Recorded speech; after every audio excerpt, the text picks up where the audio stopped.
Suivez nos vidéos de débat, souvent vifs, en opposition ou biaisés.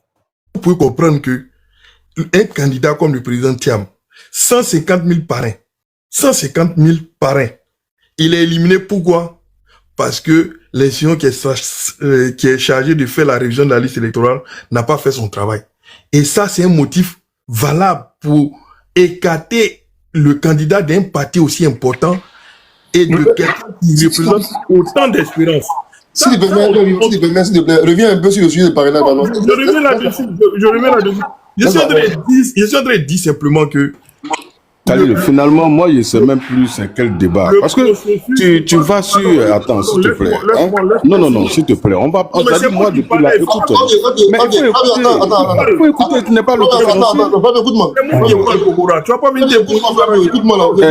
Khalil, est-ce que tu peux fermer son micro que nous autres on parle? Ça fait combien de minutes? J'ai pas fini. Tu peux pas... Attends d'abord d'écouter, s'il te plaît. Ça fait combien de minutes, toi, tu parles? Tu nous envoies dans RLE, tu nous envoie dans exclusion de Gbagbo. Mais ça, finalement, là, on va pas laisser passer notre vie à parler de ça. Il faut organiser ton panel, tu vas aller parler de ça. Parce que finalement, c'est agaçant.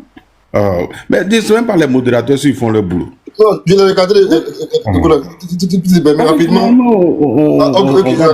D'accord. Effectivement, tout à l'heure, je l'ai cadré pour dire que quitte la RLE revient sur le sujet. Il a compris, donc laisse-le chuter rapidement parce que bon, je pense qu'il a eu aussi une observation, c'est une motion, une observation. On va attaquer tout à l'heure, après lui, on va attaquer tout à l'heure les thématiques concernant les du jour, Domelo, Simon Gbagbo et d'autres choses, tout à l'heure. Flavio, tu as nouveau la parole. Alors, je ne pense pas que je me suis éclaté du sujet. Laisse-moi, pardon, Khalil, laisse-moi m'exprimer. Je dis qu'il y a un certain nombre, je suis en train de lister un certain nombre d'incohérences grotesques dans le processus électoral. Voilà, c'est tout ce que je suis en train de faire. Donc quand je parle de RLE, c'est pas pour revenir sur la RLE, mais je suis en train de dire que le non-respect de la loi et du code électoral empêche un candidat de pouvoir se présenter. Et ça, il y a certains qui justifient ça, qui trouvent que ça c'est normal. C'est ça que je dénonce. En 2020, cette histoire de parrainage-là, ça a écarté des candidats, non des moindres. Je dis le président du parti de l'UDPCI, Mabri Touaké, c'est pas un petit candidat. Mamadou Koulibaly, là, son mot a dit quand même. Il a été écarté par cette histoire de parrainage-là. Mais le problème, c'est quoi? C'est que c'est une boîte noire. C'est une boîte noire. Alors, toi, tu nous dis que quand on va passer le bac, on n'a pas nos copies. Je suis d'accord avec toi, quand on va passer le bac, on n'a pas notre copie. Mais on a confiance au correcteur. Mais toi, tu es militant du RADP, Khalil. Tu as confiance au Conseil constitutionnel. Mais moi, là, je n'ai aucune confiance à ce Conseil constitutionnel-là. Voilà, aucune confiance. C'est une boîte de résonance. Voilà, c'est comme un tam-tam que le batteur, c'est le RADP. Quand il tape dessus, ça sonne comme il veut. C'est aussi simple que ça. Donc, je n'ai aucune confiance en cette institution-là. Voilà pourquoi, justement, il faut que ce soit transparent. Il faut qu'on trouve des mécanismes qui font que quand on dit tes parrainages ne sont pas au complet, là, il n'y a rien à dire. Dans le cas de Saleh Tchemoko, le gars présente le procès verbal qu'il a eu. Bon, vous dites qu'il y a d'autres procès verbaux. Nous, on n'a pas encore vu ça. Ce qu'il a eu là, il a 41 900 parrains. Le Conseil constitutionnel annonce 34 000. Comment c'est possible? On n'a aucune explication. Et vous voulez qu'on ait confiance à des choses comme ça? Bon, je chute pour dire simplement que il y a cette histoire-là aussi. Et ça, je ne sais pas si c'est sur le candidat Vincent Tobi, mais où le Conseil constitutionnel dit non, si on te donne 48 heures, tu n'auras pas suffisamment de temps pour pouvoir réunir tes parrains. Bon, je ne sais pas si c'est en lien avec les doublons, mais je ne pense pas qu'il revient au Conseil constitutionnel d'apprécier ça. En tout cas, la loi, l'article, je crois que c'est l'article 56, ne donne pas mandat au Conseil constitutionnel d'apprécier la capacité d'un candidat à pouvoir réunir des pardon, le prochain sujet, c'est lequel? Donc, je ne pense pas. Je ne pense pas que le Conseil constitutionnel a reçu mandat d'apprécier la capacité d'un candidat à réunir ses parrainages. D'accord. C'est un nombre de situations que nous, on dénonce. D'accord. C'est bon maintenant, Flavio. Vous ne devez pas mettre en porte-à-faux avec tout le monde. Voilà. C'est un peu ça. Souvent, tu as des bonnes interventions par moment, c'est vrai que non, tu nous as manqué, mais par moment, là, quand faut écouter le modérateur par moment, s'il te plaît, hein, frère. D'accord. Donc, je pense que, ceci est dit, je pense que le but ici n'est pas forcément de mettre tout le monde d'accord sur la même chose. Tout le monde, il y a des PDCI, il y a nous qui sommes RHDP, il y a Ismo qui est là. Bon, voilà. Donc c'est pas forcément le but. Dans la société civile aussi, il ne faut pas oublier. toi. Ok. Casa, société civile, effectivement. Donc, vous voyez, donc on va s'écouter tranquillement. Est-ce que je peux avoir un mot, s'il te plaît? Bon, vas-y rapidement. Voilà. Vous savez, moi je demande à nos amis, surtout vraiment Casa, et je dis Casa, pardon, Flavio, il faut prendre un peu de recul. Parce que à cette allure-là, tu risques de te faire du mal. Parce que tu as pris cette affaire de Thiam personnellement. Au point où tout ton raisonnement doit tourner autour des intérêts de Thiam. C'est-à-dire, tant que le processus ne fait pas plaisir à Thiam, alors tout est faux, on n'a pas confiance. D'ailleurs, personne ne te demande d'avoir confiance au Conseil constitutionnel. Tout ce qu'on te demande, c'est de respecter la loi. Et notre processus électoral est encadré par la loi. C'est la loi qui fait obligation au Conseil constitutionnel ou à la Commission de travail indépendante de prendre un ensemble de mesures. Est-ce que dans le système de parrainage, puisque c'est le débat, non la RLE, non tout ce qui est derrière nous? Parce que vous êtes conscient, l'incohérence c'est ça. Vous n'avez pas confiance à la Commission de travail indépendante, vous n'avez pas confiance au Conseil constitutionnel, mais vous êtes dans le processus. Vous allez déposer vos dossiers devant une organisation en laquelle vous n'avez aucune confiance. C'est pas cohérent, c'est pas responsable. Moi, je n'ai pas confiance en une organisation. Jamais je ne participe à rien qu'elle organise. Jamais. Parce que c'est ça. Tu dis que tu ne fais pas confiance au Conseil constitutionnel. Mais quand tu vas déposer ton dossier là-bas, quel est le résultat que tu espères? Ça veut dire que toi-même, tu veux créer la crise. Parce que tant que les décisions que ce Conseil constitutionnel va prendre ne sont pas en ta faveur, tu diras toujours qu'il a mal travaillé. Parce que tu as déjà enlevé ta confiance en ça. Tu vois? Donc, soit tu dis, j'ai pas confiance, donc tant que les choses ne changent pas, ils ne rentrent pas dedans, ou bien je dépose parce que j'ai confiance. Voilà comment des gens responsables donc agissent dans un pays. Soit tu te bats avec les moyens légaux pour faire changer les choses, et tant que ça ne change pas, tu ne rentres pas dans le processus. Ça, on appelle ça de la responsabilité. Tu vois? Parce que tant que tu n'as pas confiance en l'arbitre, toutes les décisions qu'il va prendre qui sont contre toi, tu vas les récuser. Parce que c'est sur la base de la confiance que soit tu acceptes les décisions qu'il va prendre, même si elles sont contre toi. Mais tu n'as pas confiance. Donc vous êtes dans cette dissociation d'esprit. Et ça montre pourquoi est-ce que toutes les décisions qui sont prises, vous les attaquez. Voilà pourquoi les gens ne vous écoutent plus. Voilà, parce que vous manquez d'objectivité à partir de ce moment. Parce que vous n'avez pas confiance. Aujourd'hui, vous êtes en train de dire que, c'est-à-dire, à la limite, ils ont manipulé le parrainage. Ils ont manipulé le parrainage pour écarter les candidats qui posent problème à l'organisation. C'est ça. Alors qu'il n'y a aucune loi. Quand ils nous disent, moi je suis d'accord peut-être souvent avec des gens, peut-être qu'il faut changer la loi. Mais tant que la loi ne change pas, on est obligé de suivre la loi. La Commission de travail indépendant dispose de quel article de loi qui lui permet même d'analyser les parrainages. Ça n'existe pas. Parce que si la Commission de travail d'abord avait la possibilité d'analyser un certain nombre de documents ou d'aspects en ce qui concerne les candidatures, mais Thiam n'allait pas déposer sa candidature même. C'est-à-dire que sa candidature n'allait même pas arriver devant le Conseil constitutionnel. Parce qu'il n'est pas sur la liste électorale. Donc là, il pouvait dire, celui qui n'est pas sur la liste électorale, la loi dit qu'il ne peut pas être candidat. Alors là, sa candidature est rejetée. Celui qui n'a pas son dossier au complet, on ne reçoit pas sa candidature. Mais beaucoup n'allaient même pas arriver devant le Conseil constitutionnel. Donc, de deux choses l'une.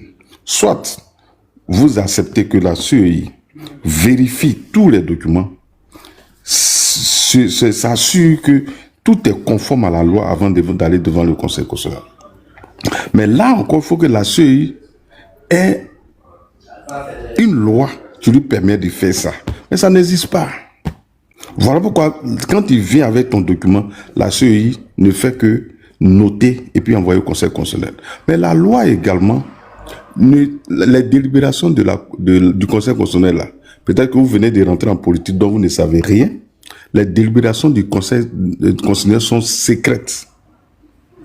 Et personne en dehors des conseillers n'assiste aux délibérations du Conseil constitutionnel. Et c'est comme ça dans tous les pays du monde. Si vous avez un seul exemple d'un Conseil constitutionnel dans ce monde, en ce qui concerne les parrainages et autres, où les candidats ou leurs représentants assistent aux délibérations, vous nous donnez ça. C'est-à-dire vous voulez qu'on fasse les choses conformément à ce que vous voyez. Mais ça ne peut pas marcher. Est-ce qu'au temps du PDCI de 95, quand vous avez instauré le parrainage là, il y avait quel type de transparence que vous avez mis en place? Donnez-nous comment c'était fait et puis on va suivre votre exemple. Au Sénégal, quel est le type de transparence qui est mis en place pour permettre aux candidats d'assister aux vérifications du parrainage? Et sortez une loi qui oblige le Conseil constitutionnel à faire ses travaux devant le candidat ou ses représentants. Sortez une loi. C'est-à-dire, vous pensez que nous sommes dans une jungle où ce que vous pensez là est force de loi. C'est ça votre problème. Quand vous avez réussi à imposer Thiam à la tête du PDC sans test, donc vous pensez que partout, sans aucun test, il faut faire les choses selon votre vœu. Et il faut faire les choses selon Thiam. Comme vous avez fait les choses selon Thiam au PDC, vous pensez qu'à la tête du pays, il faut faire ça. Avant de dire qu'il y a un manque de transparence, que dit la loi? Parce que la loi, là, c'est le peuple, ce sont les législateurs qui votent. S'il y a une loi qui existe au niveau du parrainage, qui n'a pas été suivie, et qui édicte la procédure qui n'a pas été suivie, il y a un manque de transparence. Mais la loi est claire. Vous déposez vos parrainages devant la commission électorale indépendante, elle les transfère au Conseil constitutionnel, et le Conseil constitutionnel se réunit et délibère. Et on dit que ces décisions sont insusceptibles de recours. Où est le manque de transparence? Maintenant, la confiance, on ne décrète pas la confiance. Si tu n'as pas confiance, c'est ton problème. On ne peut rien faire contre pour ça. Qu'est-ce qu'on peut faire pour te satisfaire? La confiance, c'est une question de perception. Mais ta perception ne fait pas force de loi. C'est pas parce que toi, tu n'as pas confiance au Conseil constitutionnel que Kaza aussi ne doit pas avoir confiance au Conseil constitutionnel. Ou bien c'est pas parce que moi j'ai confiance au Conseil constitutionnel que Ismo doit avoir forcément confiance au Conseil constitutionnel. Mais ce qui doit nous réconcilier, c'est la loi. Que dit la loi? Que dit le fonctionnement du Conseil constitutionnel? Tant que vous n'allez pas arriver, vous n'allez pas comprendre ça, mais vous serez toujours en train d'exprimer des émotions. Vous exprimez des émotions. Qui te dit qu'aux États-Unis, tout le monde a confiance en la justice? Il y a plein d'Américains qui n'ont pas confiance dans leur justice. Mais quand ils prennent une décision, ils s'imposent à toi. Parce que c'est la loi. Et c'est ce que je disais tout à l'heure. Tant qu'en Afrique, on n'aura pas peur de la loi. Et qu'on pense que c'est la taille de la personne ou sa position dans la société qui doit réguler la société, où la loi doit s'adapter donc à sa stature, mais on aura toujours des problèmes. Dans un pays, c'est la loi qui édicte les choses, mais pas les desiderata donc des populations ou des hommes politiques. Ça ne marche pas comme ça. Donc si vous venez nous dire que devant le Conseil constitutionnel, voilà ce que la loi dit, et que il aurait fait autre chose que ce que la loi dit, là vous avez raison. Mais vous exprimez vos émotions qui ne sont pas loi. Le Conseil constitutionnel, son fonctionnement là, c'est tout dans la Constitution que nous tous nous avons voté. Il ne peut pas aller au-delà de ce qui est écrit dans la Constitution. S'il le fait, là, il viole la loi. Et tu seras en droit de dire ils ont violé la loi, comme l'a fait le Yaopo André, donc il devait annuler tous les résultats, conformément à l'article 64 du Code électoral, mais lui seul a pris une décision d'annuler près d'un demi-million, plus d'un demi-million de voix. Ça, il est sorti du cadre de la loi. Mais jusqu'à présent, vous ne dites pas quelle est la loi que le Conseil constitutionnel a violée. Vous ne pouvez pas le dire. Voilà. Et ça, c'est ce qui est le véritable problème avec nos amis du PDCI-RDA. Mais je comprends des gens aujourd'hui qui sont allés saisir l'ONU concernant la décision du Conseil constitutionnel. Mais il faut comprendre leur manière de fonctionner. Comme si l'ONU avait la possibilité de casser la décision du Conseil constitutionnel. C'est-à-dire qu'ils sont en train de distraire leurs militants Ils leur vendent de faux espoirs. Et puis aussi, quand ils consomment ça, ils achètent ça bon marché. Donc vraiment, Khalil, moi, je vais m'arrêter là pour dire, ce débat, il est derrière nous. La CEI n'a aucune loi qui l'oblige à rendre public les PV. D'ailleurs, elle est impatiente même de publier. Mais elle ne peut pas le faire. Parce qu'il n'y a aucune loi qui lui permet de divulguer des informations données par des candidats.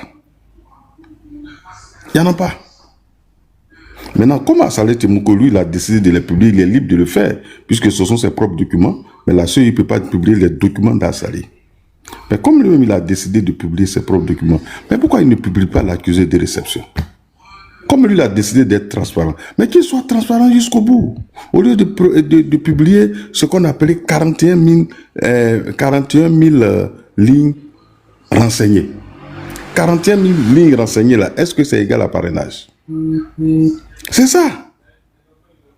Est-ce que 41 000 lignes renseignées, ça veut dire 41 000 parrainages? Parce que je crois qu'il y a différence entre parrainage obtenu et lignes renseignées. D'abord, les noms même ne sont pas les mêmes. Donc, comme il se dit transparent, on lui a demandé sur les réseaux et sur les plateaux télé, comme il veut être transparent, c'est lui celui qui détient son document, mais qu'il publie. Accusé de réception, où c'est écrit noir sur blanc, qu'il a eu ci, il a eu ça, et puis la commission de travail ou le conseil constitutionnel a fait autre chose. Mais c'est à cette épreuve-là qu'on l'attend. Mais pourquoi il braque des cas de fait? Arrêtez la manipulation. Arrêtez de distraire la Côte d'Ivoire. Parce que rien ne marchera pas dans ce sens-là. Et ça, on vous le dit tout le temps. Vous allez beau vous rouler par terre, comme dans funérailles pété, la situation ne changera pas. Donc, passez à autre chose. Commencez à préparer les élections législatives. Je crois que ce serait mieux pour vous. Kaza ou Flavio ou d'autres personnes peuvent décider d'être candidats aux élections législatives pour être majorité à l'Assemblée nationale et contrer le président qui sera élu dans les prises de décision. Mais si vous restez sur les réseaux sociaux en train de vociférer, mais rien ne va changer. Donc, Khalid, je m'arrête là. Merci beaucoup. Merci beaucoup. Bon, les gars, je pense que on commence à voir par quelle actualité d'abord Don Melo, cette tournée. Et puis le fait qu'il ait passé, il a dit avant-hier vouloir placer sa candidature sous, bon, on dit le haut parrainage de Laurent Gbagbo, de Afin Guessa aussi. Et je pense, voilà, de tout le monde. Donc, qu'est-ce que vous en pensez par rapport à cela? Et voilà quoi, plus ou moins. Voilà, plus ou moins. Kaza, toi d'abord, je pense par toi d'abord. Kaza. Ok. Mais pourquoi c'est sur moi c'est tout ça tombe. Ah ouais, c'est vrai, tu as raison. Étant la société civile, j'ai le droit d'être neutre quand même. Le devoir, pardon, d'être neutre. Non, bon, pour être plus sérieux, Don Melo, il fait de la politique et c'est normal. Parce que il faut reconnaître que sans comment on appelle ça, l'aval sans l'onction du PPACI et du FPI, franchement, bon, Awa Don Melo, il pèsera pas grand chose, hein. Donc, il fait tout, si tu te rappelles bien, il y avait une rumeur qui circulait où il disait que s'il est élu, il va refaire, une autre élection où M. Laurent Gbagbo pourra se présenter. Bon, est-ce qu'il a dit? Je n'ai pas pu vérifier l'information, hein. Bon, si c'est vrai qu'il a dit, bon, ça c'est juste des jeux de phare, on va dire, si vous permettez l'expression. Donc c'est normal, il fait de la politique, il fait appel directement aux militants du PPACI et aux militants du FPI. Voilà. Donc c'est normal, il fait de la politique et c'est normal. Moi, si tu te rappelles bien, Khalil, moi je suis vraiment désolé que le PDCI il y a pas un cadre du PDCI qui a eu le courage d'Awa Don Melo, hein.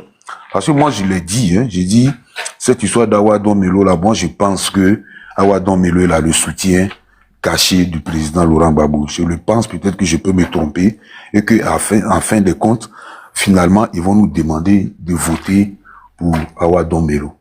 Voilà. Et on ne pourra pas dire non, sinon ils vont nous dire que nous sommes des traites. Et c'est à ça qu'on s'en va tout droit. Vous allez voir, peut-être, j'espère avoir tort, mais bon, moi je suis convaincu que c'est ce qui va se passer. Parce que si après tout ça, Awa Melo lui vient faire la déclaration comme quoi je passe ma candidature sur le haut parrainage d'Afin-Guessin du président Laurent Gbagbo. Bon, je n'ai pas encore attendu la réponse de monsieur Laurent Gbagbo. Est-ce que toi tu as attendu une réponse venant de monsieur Laurent Gbagbo ou de madame Nadi Baba? Puisque c'est un bicéphalisme apparent à la tête du PPACI. Hein, Khalil, est-ce que toi tu as entendu? Attends, non, je préfère donner ma réponse à ça, je sais qui va monter, j'espère bientôt, j'espère. Donc, comme c'est un bicéphalisme, je n'ai pas entendu la déclaration, bien la réponse, on va dire, des maîtres à penser du PPACI. Donc, on attend de voir. Donc, moi, je ne vais pas durer sur la question. Je vais dire tout simplement que Awa Melo fait de la politique et c'est normal, voilà. On va pas lui en vouloir pour ça, hein, voilà. C'est comme Bion demain, Bion s'il va faire, d'ailleurs il a déjà commencé, il a dit bon, que lui s'il gagne ces élections-là, il le confie au PDC. Voilà, donc ils font de la politique, ils savent où il y a des électeurs, et il peut avoir Melo, attends, il va pas mettre sa candidature sous le parrainage du président Alassane Ouattara, c'est pas possible. Non, c'est de la politique. Voilà, c'est que de la politique. Le Mac, la question que tu as posée, j'ai vu, hein, mais je crois que ça va être notre deuxième thème de la soirée. Donc, quand ça va être mis sur la table, je vais te répondre. J'espère que d'ici là, toi-même, tu vas monter aussi. Donc, voilà, Khalil, je m'arrête là, je vais pas m'attarder sur ça. Donc, je dis tout simplement que c'est de la politique, voilà. D'accord. Bon, apparemment, apparemment, tout le monde risque de dire que c'est politique, c'est politique. Donc, pour pimenter un peu, ça, je me pose la question aussi, pour que peut-être Ismo et les autres puissent réagir, pour pimenter un peu.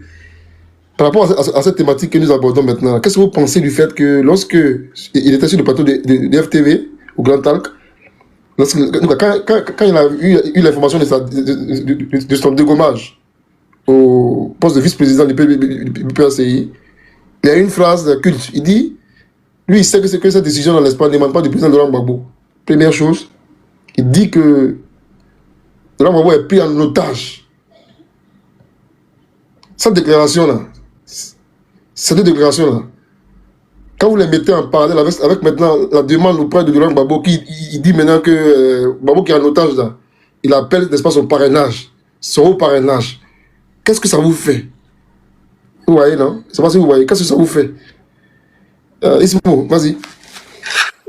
Merci Khalil. Hein. J'ai vu le message passer et j'ai vu aussi la déclaration de monsieur Awa Melo et tout. Et le fait qu'ils disent que le président Laurent Gbagbo est pris en otage. Je pense que ça, c'est un message qui est quand même tenu à l'endroit de presque tous les leaders politiques en Côte d'Ivoire. Hein.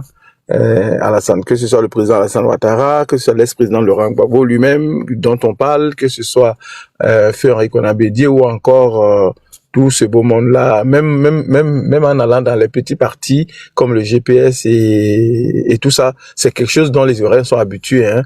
Lorsque il y a des mauvaises décisions, même au PDCI justement avec M. Tidjam Thiam, lorsque des mauvaises décisions sont prises, vous voyez, on a toujours tendance à vouloir disculper le leader lui-même, le dissocier de cette décision-là, et c'est purement stratégique. Et quand vous voyez le cheminement de M. Awa Melo qui allait carrément en défiance, comme plusieurs partisans du PPACI aiment à le dire, par rapport à Laurent Gbagbo, parce que sa candidature de précaution est une défiance d'abord. Et maintenant, qu'est-ce qu'il fait? Il souffle, comme on dit chez nous, le chaud et le froid. Il a réussi à obtenir ce qu'il voulait en s'opposant à la décision de la majorité à l'interne. Et maintenant, qu'est-ce qu'il fait? Il essaie de fédérer maintenant autour de lui. Donc, c'est dans ce sens que la dernière liste qui est sortie, la liste définitive promulguée par le Conseil constitutionnel, par rapport aux candidats qui ont été recalés, Awa Melo, c'est celui-là même qui sort gagnant de cette nouvelle politique en Côte d'Ivoire, parce qu'il se positionne et il est en train de se positionner. Quand il dit « je mets ma candidature à la disposition de M. Laurent Gbagbo, à la disposition de Afin-Guessin, à la disposition de M. Tidjam Thiam », d'abord, il reconnaît que ces personnes ont été recalées, peu importe la qualification qu'il va donner au rejet de leur candidature, peu importe les critiques qu'il va faire, mais il accepte ce rejet-là en partant et il se positionne lui. Vous voyez? Mais pour ne pas que ce soit trop triomphant, il essaie de les associer. Et comme Kaza l'a dit avant moi, c'est qu'il sait très bien que par rapport au jeu politique, il peut aller aux élections.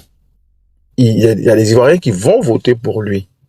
Mais ce serait plus avantageux pour lui d'obtenir l'adhésion de M. Tidjam Tcham, de Laurent Gbagbo et de Afin Guessan, parce que une chose est claire, que si ces derniers-là acceptent de lui accorder leur soutien, mais ils acceptent de facto de participer aux élections de manière indirecte.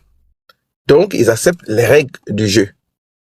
Mais quel sera pour eux plus tard les recours possibles? Vous avez accepté de participer à un jeu. Si vous perdez, quels seront vos recours maintenant? Quelle sera votre réaction? Tu vois? Donc, moi, c'est dans ce sens-là, je me dis, je reste sceptique. Je reste sceptique qu'un mot d'ordre vienne du PDCI ou encore du PPACI ou encore de Pascal Afin Guessan. Peut-être que Pascal Afin Guessan pourrait peut-être se ranger, mais je serais fort étonné de voir le PDCI et le PPACI s'aligner.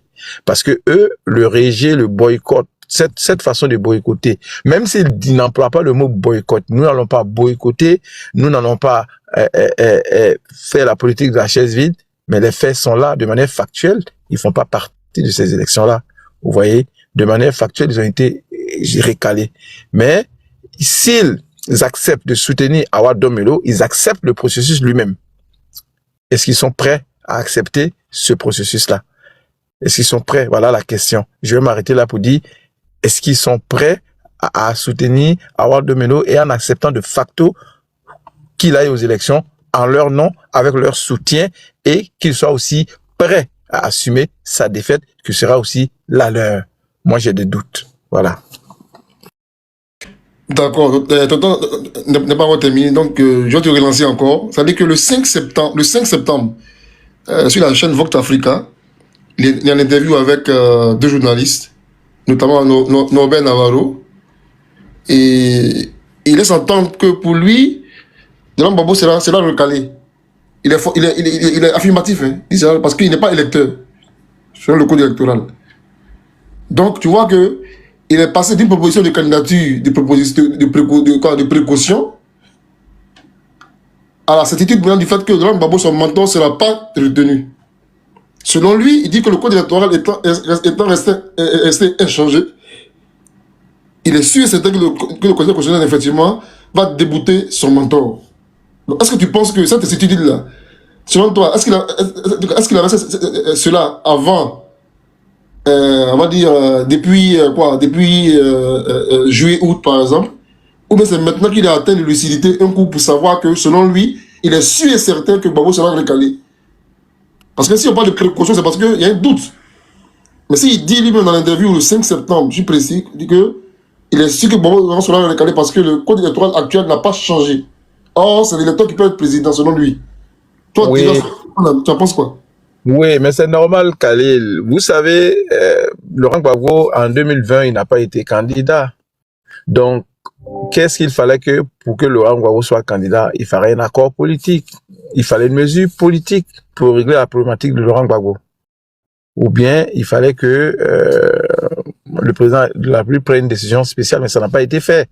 Donc, avant, il avait cet espoir-là. Mais au plus on se rapprochait de la date limite, l'espoir s'est évanoui. Donc, à un moment donné, il a pris ses responsabilités, c'est-à-dire être lucide. Et c'est ce que nous avions toujours dit, que au PDCI, au PPACI, il faudrait que ceux qui ont un peu de lucidité puissent prendre leurs responsabilités. Parce que pour moi, tous ceux qui disaient qu'il n'y a pas de plan B, C, D et Z et tout ça, pour moi, il n'y avait aucune lucidité, il n'y avait aucun réalisme là, il n'y avait aucun pragmatisme là. Et je trouve qu'Awad Domelo, pour moi, j'estime qu'il a très bien fait. Peu importe les résultats qu'il va obtenir en tant que vice-président du PPACI, pour moi, il a très bien agi et il savait Il savait par la suite que Laurent Gbagbo n'allait pas être retenu. Donc, il a pris, comme on dit chez nous, la portée ses culottes. Il a décidé de se présenter et il a été retenu. Maintenant, il dit, comme on l'a vu en Côte d'Ivoire, hein, il y a plusieurs candidats indépendants, que ce soit dans les législatives ou dans les municipales, qui ont fini par rejoindre leur parti. Donc, c'est le risque politique qu'il a pris. Et là, il continue maintenant. Maintenant, il rentre dans la diplomatie. Il rentre dans la stratégie maintenant pour pouvoir se positionner comme étant justement cette relève-là qui a toujours été refusée par Laurent Gbagbo lui-même et son entourage. Donc, il met fin ainsi à la doctrine et au règne de Gbagbo ou rien. Vous voyez, et c'est ce que nous avons dit. Il faut que les partis politiques de notre pays aujourd'hui sortent de ce cul-de-sac-là qui ne mène généralement nulle part que dans un désert politique. Voilà. Je crois que le PDCI en a parlé aujourd'hui, mais j'ai pas suivi. J'ai cru comprendre qu'ils ont botté en touche, mais bon. On verra bien ce qu'ils vont en être dans les jours à venir.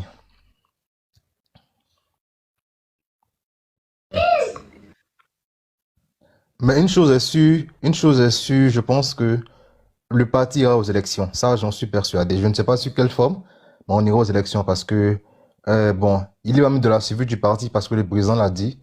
Peu importe les conditions dans lesquelles le vote est organisé, il faut au moins avoir une habitude électorale pour ne pas que nos bastions soient encore grignotés par le RHTP parce que, comme ça, là, franchement, ça ne nous arrange pas. Donc, on ira aux élections. C'est la forme qu'on ne sait pas d'abord. Sinon, on ira aux élections. Il y a des gens qui font des scénarios, disons que le PPAC a organisé des choses, mais bon. Si on a fait ça, c'est qu'on est très fort. Bon, on attend de voir d'abord ce qui va en advenir, mais bon. Dans les jours à venir, je pense que le président Gbagbo a parlé, il va donner la ligne. Non, c'est, comment ça s'appelle Boulogne, moi en tout cas, je n'ai aucune crainte, c'est vraiment que j'aurais aimé d'avoir la plus facile. Hein. J'aurais voulu que PCI RDA... Non, toi, depuis le début, tu veux qu'on boycotte. Bien sûr, non, j'assume ça. Tu veux qu'on boycotte, moi je prends ta position. J'assume. Je voudrais que vous boycottez, voilà, c'est ce que je souhaiterais. Voilà. J'aurais aimé que vous puissiez boycotter l'élection, c'est ce que je l'ai préféré. Bon, clair, hein. Maintenant... Mais si quel est ce démocrate là? Non, le démocrate, non. À 500, je sais pas c'est quoi le truc là. Non, tu veux dire qu'à 500 pays, on triomphe sans gloire. Voilà. Non, j'ai compris. Voilà. C'est ça l'expression en fait. Tu dois comprendre. Si tu comprends. Je veux dire quoi? Un supporter du Barça ou du Real Madrid, mais dans les matchs de poule, il veut avoir des candidats assez légers, quoi. Il ne veut pas tomber automatiquement dans la poule de la mort. C'est normal. Ça, c'est le supporter qui s'exprime. Si il peut gagner, moi-même là, je crois en moi, c'est vrai. Mais s'il peut gagner l'élection sans forcément avoir affaire à CAC et ISMO, bon, je vais prier, n'est-ce pas, pour voir des gens qui sont un peu moins. Ça c'est normal, c'est humain. Maintenant, comme je sais aussi que ce soit avec ou sans vous, je vais gagner, mais... Comment? Moi, je pense que le parallèle là n'est pas propice, hein, puisque tu as dit les phases de poule, mais ça allait d'être la finale, tu vois. Non, le Mac, laisse-le, s'il te plaît, faut pas l'aider, laisse-le aller dans son milieu. Non, je ne l'aide pas, Khalil n'a pas besoin d'aide. J'ai même pas fini. Je dis d'abord que c'est comme si c'était n'est-ce pas, le sentiment que l'on a dans les matchs de poule là, tout le monde est comme ça en fait. Tous les pays, n'est-ce pas, dans le tirage là, veulent avoir des trucs, n'est-ce pas, des poules assez maîtrisables pour monter en puissance. Donc ce sentiment-là, que ce soit en match de poule, en finale, quart de finale, cette émotion-là, elle est humaine. Mais tous les supporters vont te dire que oui, je suis sûr que mon pays va gagner la CAN ou bien le mondial. Je sais pas si tu me suis. Donc, hormis même, n'est-ce pas, le fait que tu te crois plus supérieur aux autres, là, mais hormis ce côté-là, il est humain de vouloir, c'est-à-dire, gagner une chose avec le monde de difficultés. Ça, c'est humain. Pourquoi c'est humain? Parce que le monde évolue comme ça. Avant, nos parents devaient aller, n'est-ce pas, puiser de l'eau très loin du village, par exemple. Ils ont créé de l'eau courante. Depuis ta maison, ta chambre, tu peux avoir de l'eau. Avant, c'était des bois, n'est-ce pas, qu'il fallait des fagots transporter, abattre ça, prendre ça de la brousse, venir au village, mettre ça encore, la fumée. C'était trop long. Aujourd'hui, avec le gaz, ça va vite. Donc, il est humain, encore une fois. C'est dans l'ordre normal des choses que de vouloir, pour un militant PPACI, vouloir voir Laurent Gbagbo à être qualifié. Mais si Ouattara n'est pas qualifié, mais il va fêter. Il va dire, what? Il n'a pas dit non bouche, et voici maintenant. Donc ça, c'est humain. Maintenant, après, sur le débat politique, vraiment, on va bien sûr s'affronter, clairement. Parce que je demeure convaincu que le peuple ivoirien, en tout cas, dans sa majorité, a tourné le dos à Laurent Gbagbo. Ça, c'est mon sentiment à moi. Bien sûr que c'est le mien, n'est-ce pas, que je ne pourrais pas, n'est-ce pas, te l'imposer, c'est clair. Mais c'est humain. C'est la part d'un supporter. Non, mais Kali, rassure-toi, Kali, rassure-toi, personne n'est parfait. Chacun a droit à ses défauts. Tu peux avoir tes défauts, c'est pas grave. Vas-y. Excuse-moi, Bolo, Khalid, bon, je ne savais pas que tu allais. Moi, je suis allé, j'ai ouvert mon panel. Donc, ce que je vais faire, je vais fermer. Et puis, Ah, il ne savait pas, désolé. moi, je ne savais pas aussi. Si j'avais vu pour toi, j'allais. Je vais fermer, et puis j'ai demandé à Flavio de nous rejoindre. Il est avec moi ici, il va nous rejoindre chez toi ici. D'accord. Donc, voilà. Je vais faire la demande avec l'autre compte quand je vais fermer le panel. Donc, voilà, Okay. allez-y. Ok, ça marche. Bon, là, en fait, normalement, là-bas qui a la parole, là-bas, il avait un commentaire avant de donner la parole à quelqu'un d'autre. C'était... Non, bon, attends, donne-moi juste une minute parce que je vais pas rester longtemps. Je veux juste dire un truc rapidement, que c'est assez et les autres m'excusent. En fait, l'exemple que tu viens de prendre là, Ça, là, je voulais vérifier quelque chose avec toi. Est-ce que tu as reçu, regarde si tu as reçu une invitation. Non, j'ai pas reçu Pour prochainement, en fait. Ah bon? Non, j'ai pas reçu d'invitation. C'est assez. Oui? Est-ce que tu as reçu une invitation? Non. Ah, voilà, ça, je ne sais pas s'il y a un problème. Bon,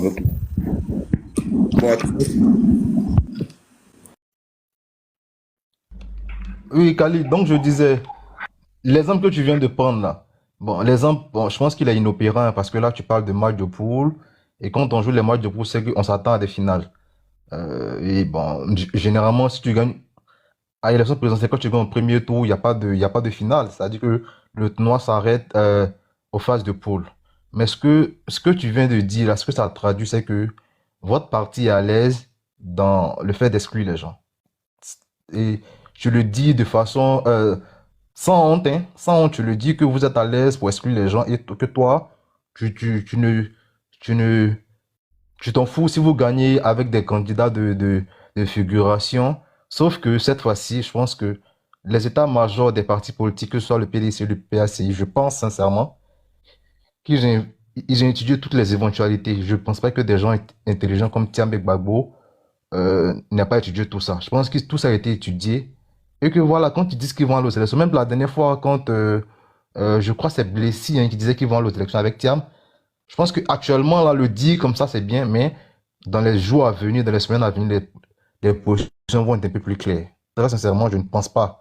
En tout cas, je ne souhaite pas que ces deux partis-là appellent au boycott. Parce que je ne veux même pas que vous ayez... Voilà, tu as vu le sujet là. Voilà. Tranquille pour vous non, comme je vais descendre en fait. Non, il ne faut pas descendre. Non, je ne fais pas le sujet, non. Non, Khalid, tu connais ma position sur Don Melo. Moi, je suis pas un réfractaire. Donne-la. Non, moi, je ne suis pas un réfractaire au truc, je sais pas s'il y a dit au mélotisme même, truc, au mélotisme. En fait, le reproche qu'on lui fait, c'est d'avoir fragilisé le parti dans un moment où on avait besoin d'unité, d'union. C'est le reproche qu'on peut lui faire. Et toutes les saillies qu'il a eues à l'endroit du parti, dit que le parti n'a que 600 000 militants, qu'il lui parle aux Ivoiriens, tout et tout, ça, on peut le lui reprocher. Et on a beaucoup de griefs contre lui. Mais ce qui me plaît, c'est que Don Melo n'est pas allé aussi loin que Bion est allé. En allant dans les effectifs, en niant même la légitimité de Thiam, souvent, parfois même. Donc je pense que Don Melo peut être étudié, mais ce n'est pas la ligne de notre parti actuellement. Mais nous, on ne fait pas la porte Don Melo. On n'est pas d'accord avec son discipline et comment il a traité l'entourage du président et comment il a minimisé. Mais bon, rien n'est fermé. De toutes les façons, il y a plusieurs vidéos du président Gbagbo qui circulent pour dire que peu importe ce qu'il en est, il faut aller aux élections. Et quand bien même je ne serai pas autorisé à compétir, le parti dans aux élections. Cette vidéo-là, on l'a depuis longtemps et on l'écoute dans nos groupes WhatsApp pour se dire que le parti fera en sorte qu'on soit présent aux élections, d'une manière ou d'une autre.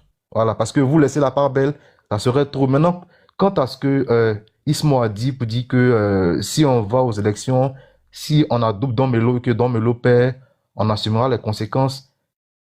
Bon, actuellement, je pense qu'on tient les deux bouts. On dépose un peu des motions partout. D'ailleurs, le ministère de l'Intérieur se permet d'envoyer des circulaires qui, pour moi, n'ont ni queue ni tête. On tient les deux bouts. On tient le bout des protestations. Et je pense que aussi le parti tient le bout de comment on va faire pour les élections. Donc, peu importe ce qui va arriver, on va assumer. Mais au moins, on sera resté fidèle à nos convictions.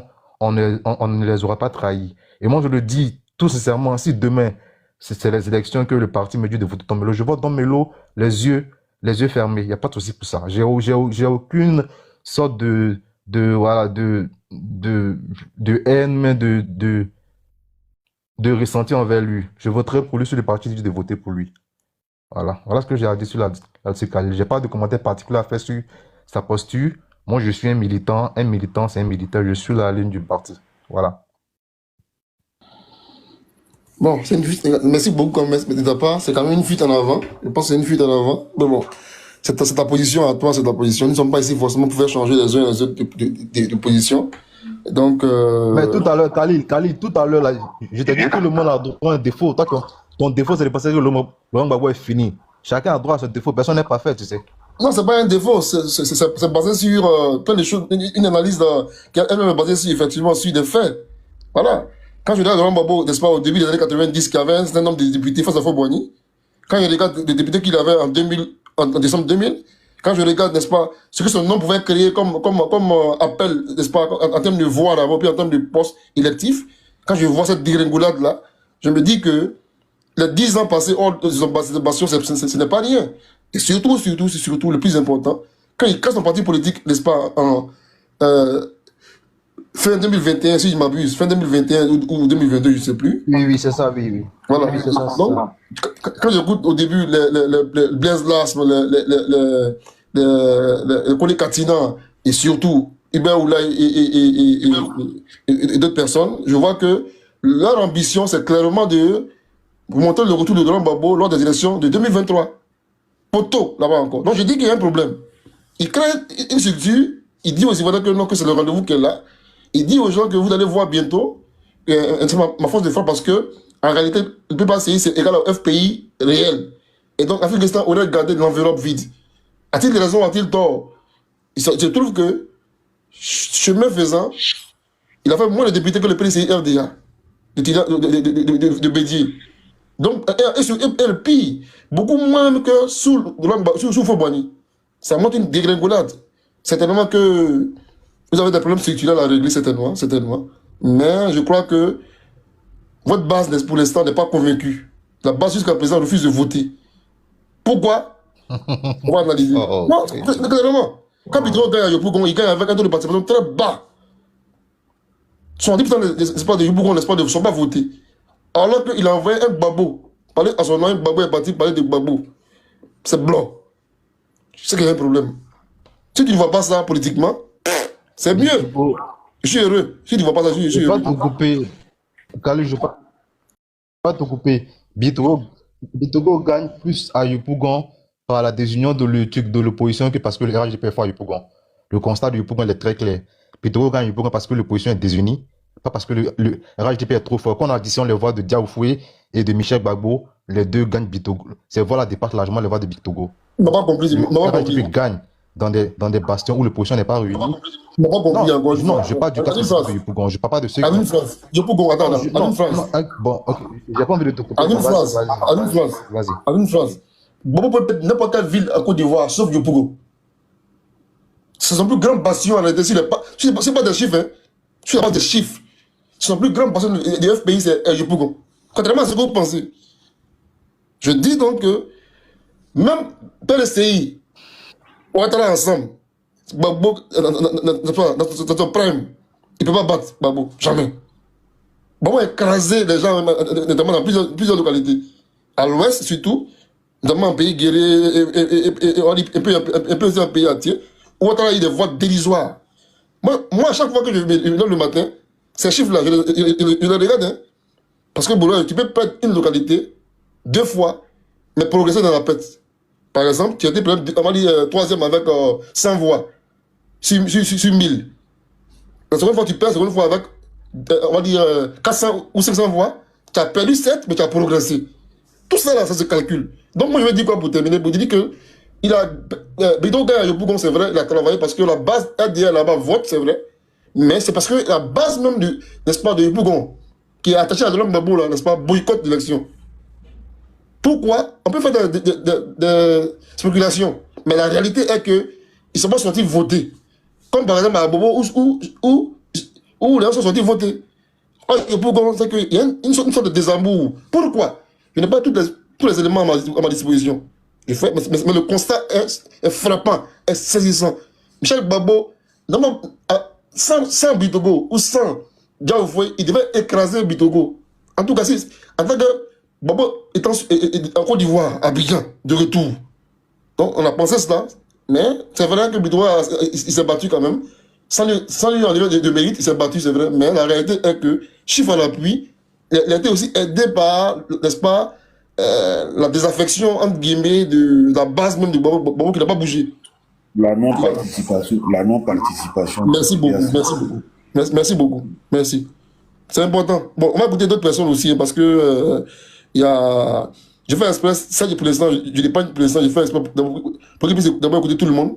Ismo s'est exprimé, Kaza aussi. Il y a Paris. Pour le coup, je devais me parler et puis le panel nous a lâché, non? Effectivement. Vas-y, Paris, vas-y. C'est à 6 minutes. Oui, donc du coup, on est tous sur... Qui t'a dit que c'est la suite du panel ici? C'est la suite, c'est vous les ministres. En plus, toi, tu es ministre ici encore. Eh, Kaza, tu fais de ça, hein? Tu aimes ça même, tu aimes conseil des ministres. Non, moi, on me nomme partout, dans tout le gouvernement. Moi, depuis là, j'attends qu'on me donne mes attributions. Depuis là, on m'a nommé comme ça, il n'y a pas de décret de nomination, rien.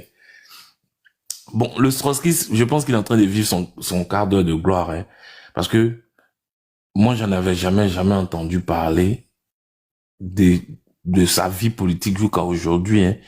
C'est en 2025, là, il a fait 3 plateaux de télé, il est audible, il arrive à décliner des semblants de propositions. Sinon, même de sa période où il a fait FPI Renaissance, qui est mort de sa belle mort, je vais dire, mais après, qu'est-ce qu'on peut dire? On est en politique, tout ça nous convient parfaitement. Mais le monsieur là, il est conscient d'un truc, c'est que sans le nom Gbagbo et sans la personne de Gbagbo, il n'est personne. Mais à plus d'un titre, quoi. Il n'est personne, mais de personne. Maintenant, quand tu finis de les bombarder en direct, parce que tu réalises qu'on t'a viré en direct, et tout de suite derrière, tu dis, je suis sûr que ça vient pas de mon ami, et que c'est des gens qui, parce qu'on peut pas faire Jacquesville Riviera 2 en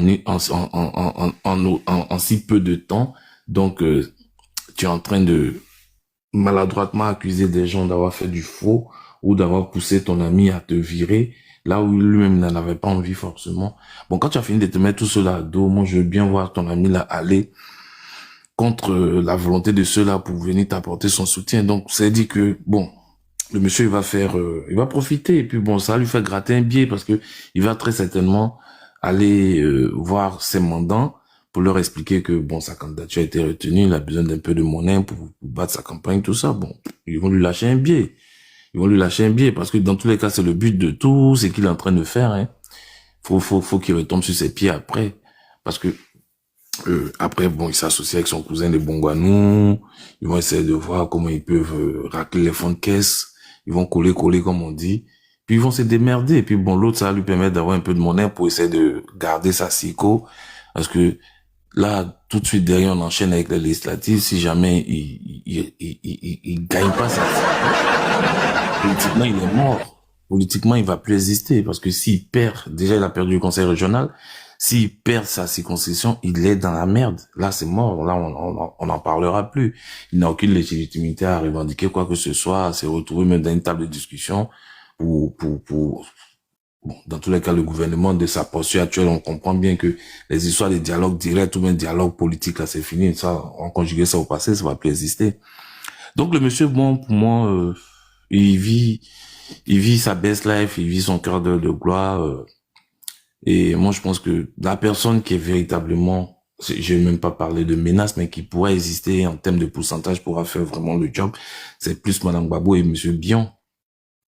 Monsieur Bion, on a vu ça dans sa collecte de parrainage, il a vraiment fait le terrain, il a vraiment, il a écumé, il a fait une vraie campagne. Il est parti dans les hameaux, il a dormi sur place, il a fait le job, il a parlé aux gens, il s'est pas contenté que de combiner des parrainages, il a fait vraiment ce pourquoi depuis 2017, il dit qu'il s'est préparé. Maintenant, Mr. Abakos et compagnie, bon, comme on dit, comme quelqu'un le disait, ça légitime notre élection. Bon, écoutez, si ça peut légitimer notre élection, je dis pas que le monsieur s'est fait valoir, mais on n'en est pas loin, quoi. Donc, ils n'ont qu'à venir, et puis demain, ils vont mettre ça sur le CV, quand il va repartir chez ses mandats, là-bas, il va dire, écoute, moi, j'ai participé à une grande élection face à Alassane Ouattara. C'est pas n'importe qui, je suis arrivé 4e, c'est vrai, mais bon, je me suis battu, hein, c'est parce que les lois là-bas sont difficiles, sinon, normalement, je devais gagner. Bon, chacun a besoin d'exister, hein. Donc, bon, pour le coup, j'ai pas vraiment grand chose à dire, qu'on va basculer peut-être sur l'éternel des armées, peut-être, ouais, là-bas, il y a à boire et à manger quand même, parce que elle a un positionnement qui est assez clair. L'autre, il compte sur Gbagbo, il espère que Gbagbo le soutient. Comme j'entends des gens dire c'est le vrai plan B du PPACI, là je rejoins Serge qui dès de tous les jours a dit mais moi je comprends pas, le PPACI a un choix, il a un positionnement, ils avaient un candidat, pourquoi ils vont raser les murs, ils vont louvoyer pour désigner quelqu'un. Après, on ne peut pas demander ou bien empêcher les gens d'avoir des sensibilités, c'est sûr, mais en l'état actuel de la situation et du positionnement du PPACI, le candidat officiel étant M. Gbagbo, qui n'a pas été retenu, ils vont partir dans le sens du boycott avec les armes légaux mis à leur disposition, ou du moins légal, pardon, autant pour moi, mis à leur disposition. Maintenant, si ça prospère pas, ils vont se rabattre sur les législatives, mais aller soutenir le monsieur là, jamais de la vie. Le mec, même au pic de sa carrière, peut même pas être député à Bongouanou. Gbagbo va aller gâter son nom pour que le gars n'a qu'à recueillir à peine 150 000 voix, gâter encore son nom, qui est déjà suffisamment gâté là. Non, ça sert à rien. Faut pas rajouter la connerie à la connerie. Donc là-dessus, j'ai rien à dire parce que le mec, c'est pas vraiment une grande menace, quoi. Il peut pas gagner Aya Véronique, donc c'est Aya Véronique. Donc, on se reprendra certainement aux législatives pour voir s'il est candidat. Là-bas, au moins, peut-être il peut exister. Donc, Ali, c'est mon point de vue concernant le Stroskis. Bon, rapidement, on est là qu'il y a une motion d'une seule minute pour toi. Kaza, vas-y. C'est pas une motion en tant que telle. Je vais tout simplement dire vraiment plus caricature que ça, vraiment, tu meurs. On peut pas caricaturer un candidat sur ce point-là. Ah, mon gars. Non, tu réduis Awa d'un mélo. Mais c'est un peu réducteur quand même. Mais faut pas, j'ai dit, je vous ai toujours dit, les élections gagnées d'avance là, qui ont été perdues là, hein, les exemples sont légion. Les exemples sont légion. C'est-à-dire, aujourd'hui, les gens du RHDP, vous êtes rentrés maintenant dans une phase de condescendance. Regarde comment tu parles d'un candidat. Ouais, il va aller collecter un peu de sous chez ses amis de Bongouanou. Voilà, il va... Non, ayez le triomphe modeste. Voilà. Ayez le triomphe modeste. On ne sait pas ce qui peut se passer le 20. Moscou, pas Bongouanou. Ah, okay. Ok, à Moscou, tout bon. Faut avoir le triomphe modeste, hein. Voilà. Pour l'instant, là, rien n'est encore joué. Parce que vous êtes convaincu que vous allez gagner un coup KO. C'est pour ça que vous permettez de monter sur le panel, caricaturer les autres candidats, les traiter de tout ce que vous voulez, les qui sont Awadou Melo. Bon, toi, tu dis, c'est pas de la faute d'Awadou Melo si à l'époque, toi, tu n'avais pas de télévision, hein. Parce que nous, on le connaît, Awadou Melo, il était le spécialiste de géobéton ici, on le connaît dans ce sens-là, il était directeur du Bénet, voilà, il avait créé son parti politique à l'époque, même si ça n'a pas marché, là je te l'accorde, mais venir nous dire qu'on connaît pas Awadou Melo, il n'est pas connu, ça c'est vraiment un peu réducteur. C'est vraiment réducteur. Mais c'est pas grave, c'est le pouvoir, hein, l'hybride du pouvoir, comme on dit aujourd'hui. Kaza, laisse-moi te couper, tu découvres, c'est le soir que tu découvres Paris, c'est ton cynisme, ouais. C'est le soir que tu découvres ça de Paris. Monsieur. Non, mais non, au fur et à mesure que ça avance, je crois que il monte d'un cran à chaque fois. Donc, bon, voilà. C'est normal, hein, vous êtes au pouvoir, vous pensez que vous avez tout ce que vous avez mis en place va vous permettre de gagner un coup KO, mais vous serez vous serez surpris. Voilà, moi avec les chiffres que j'ai, en analysant les trucs correctement, c'est pour ça que moi j'attends vraiment que ces deux leaders-là disent quelque chose. Voilà, pour que le RHDP parte du pouvoir, pour qu'on s'en passe comme on appelle ça, de l'arrogance de certains militants du RHDP, et puis bon, on va passer à autre chose. Voilà, parce que je pense qu'ils ont déjà gagné un coup KO. Voilà, depuis 2010, les autres ne participent pratiquement pas aux élections. Donc, il y a des taux de participation de 50% dans lequel vous avez 80% et vous partez avec ce triomphe de 80% là. Non, c'est pas, vous vous trompez largement. Merci beaucoup. Merci beaucoup. Merci Moi, beaucoup. général, je réponds à ma motion. Rapidement, pardon. Ok, y a pas de souci. Ok. Kaza, excuse-moi, hein. Vraiment, c'est pas du cynisme. Autant dans certaines situations, peut-être, j'ai été cynique, mais pour le coup, c'est pas du cynisme, c'est une vérité. Et le grand Pascal Affi N'Guessan, tout puissant président du FPI, ancien candidat à la présidentielle en 2015, a perdu face à Aka Véronique au conseil régional de Moronou. Ok? Comme Khalil dit là, c'est parce qu'on s'intéresse pas aux chiffres et à l'évolution politique dans certaines situations que souvent on se retrouve sur les panels à passer 4 heures de temps à se répéter. Quand Affi N'Guessan perd face à Aka Véronique là, bon, ton mélo que peut-être même au quartier résidentiel de Bongo, nous on connaît pas là. Il fait comment pour gagner, pour devenir quelque chose dans l'élection générale de Côte d'Ivoire? C'est de ça que moi je parle. Hein. Il y a rien de méchant, il y a rien de condescendant, il y a rien de méprisant. C'est une vérité. Avoir Don Melo, ok, sauf si tu la fumes d'un pagne avec l'effigie de Gbagbo, et puis tu le déposes à Boaké, ou tu le déposes à Ferké, ou tu le déposes à Ferentela, ou tu le déposes où je sais. C'est avec la photo de Gbagbo là qu'on va dire, ah, Gbagbo a envoyé quelqu'un. Parce qu'on peut tout dire de Gbagbo, mais sur le plan national, on le connaît. Ça là, il n'y a pas à être cynique ou quoi que ce soit, c'est une vérité. On le connaît partout. Mais Awa Don Melo, lui-même là, je suis sûr que s'il fait 2 mois sans voir ses enfants, s'il s'en va à Korogo, il va les dépasser. Ou bien ils vont le dépasser. Ils vont pas le reconnaître. On le connaît pas quelque part. Donc bonne chance à lui pour espérer faire bouger les lignes. Bien au moins ça décharge les métis. Donc on va dire Tchèque ou bien le blanc. Et puis le problème est réglé. Maintenant, bon, pour les autres, c'est des merdes. Mais lui, bonne chance à lui pour avoir ne serait-ce que même 10 000 voix. C'est ce que je dis.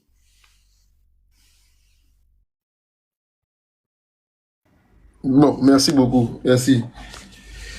Je vais parler le MAC, c'est vrai, mais je veux que le MAC puisse réagir après Serge, c'est vrai. Serge va avoir au moins un temps relativement assez long un peu, parce qu'il a beaucoup écouté. Il est depuis PACI, donc son parti est interpellé.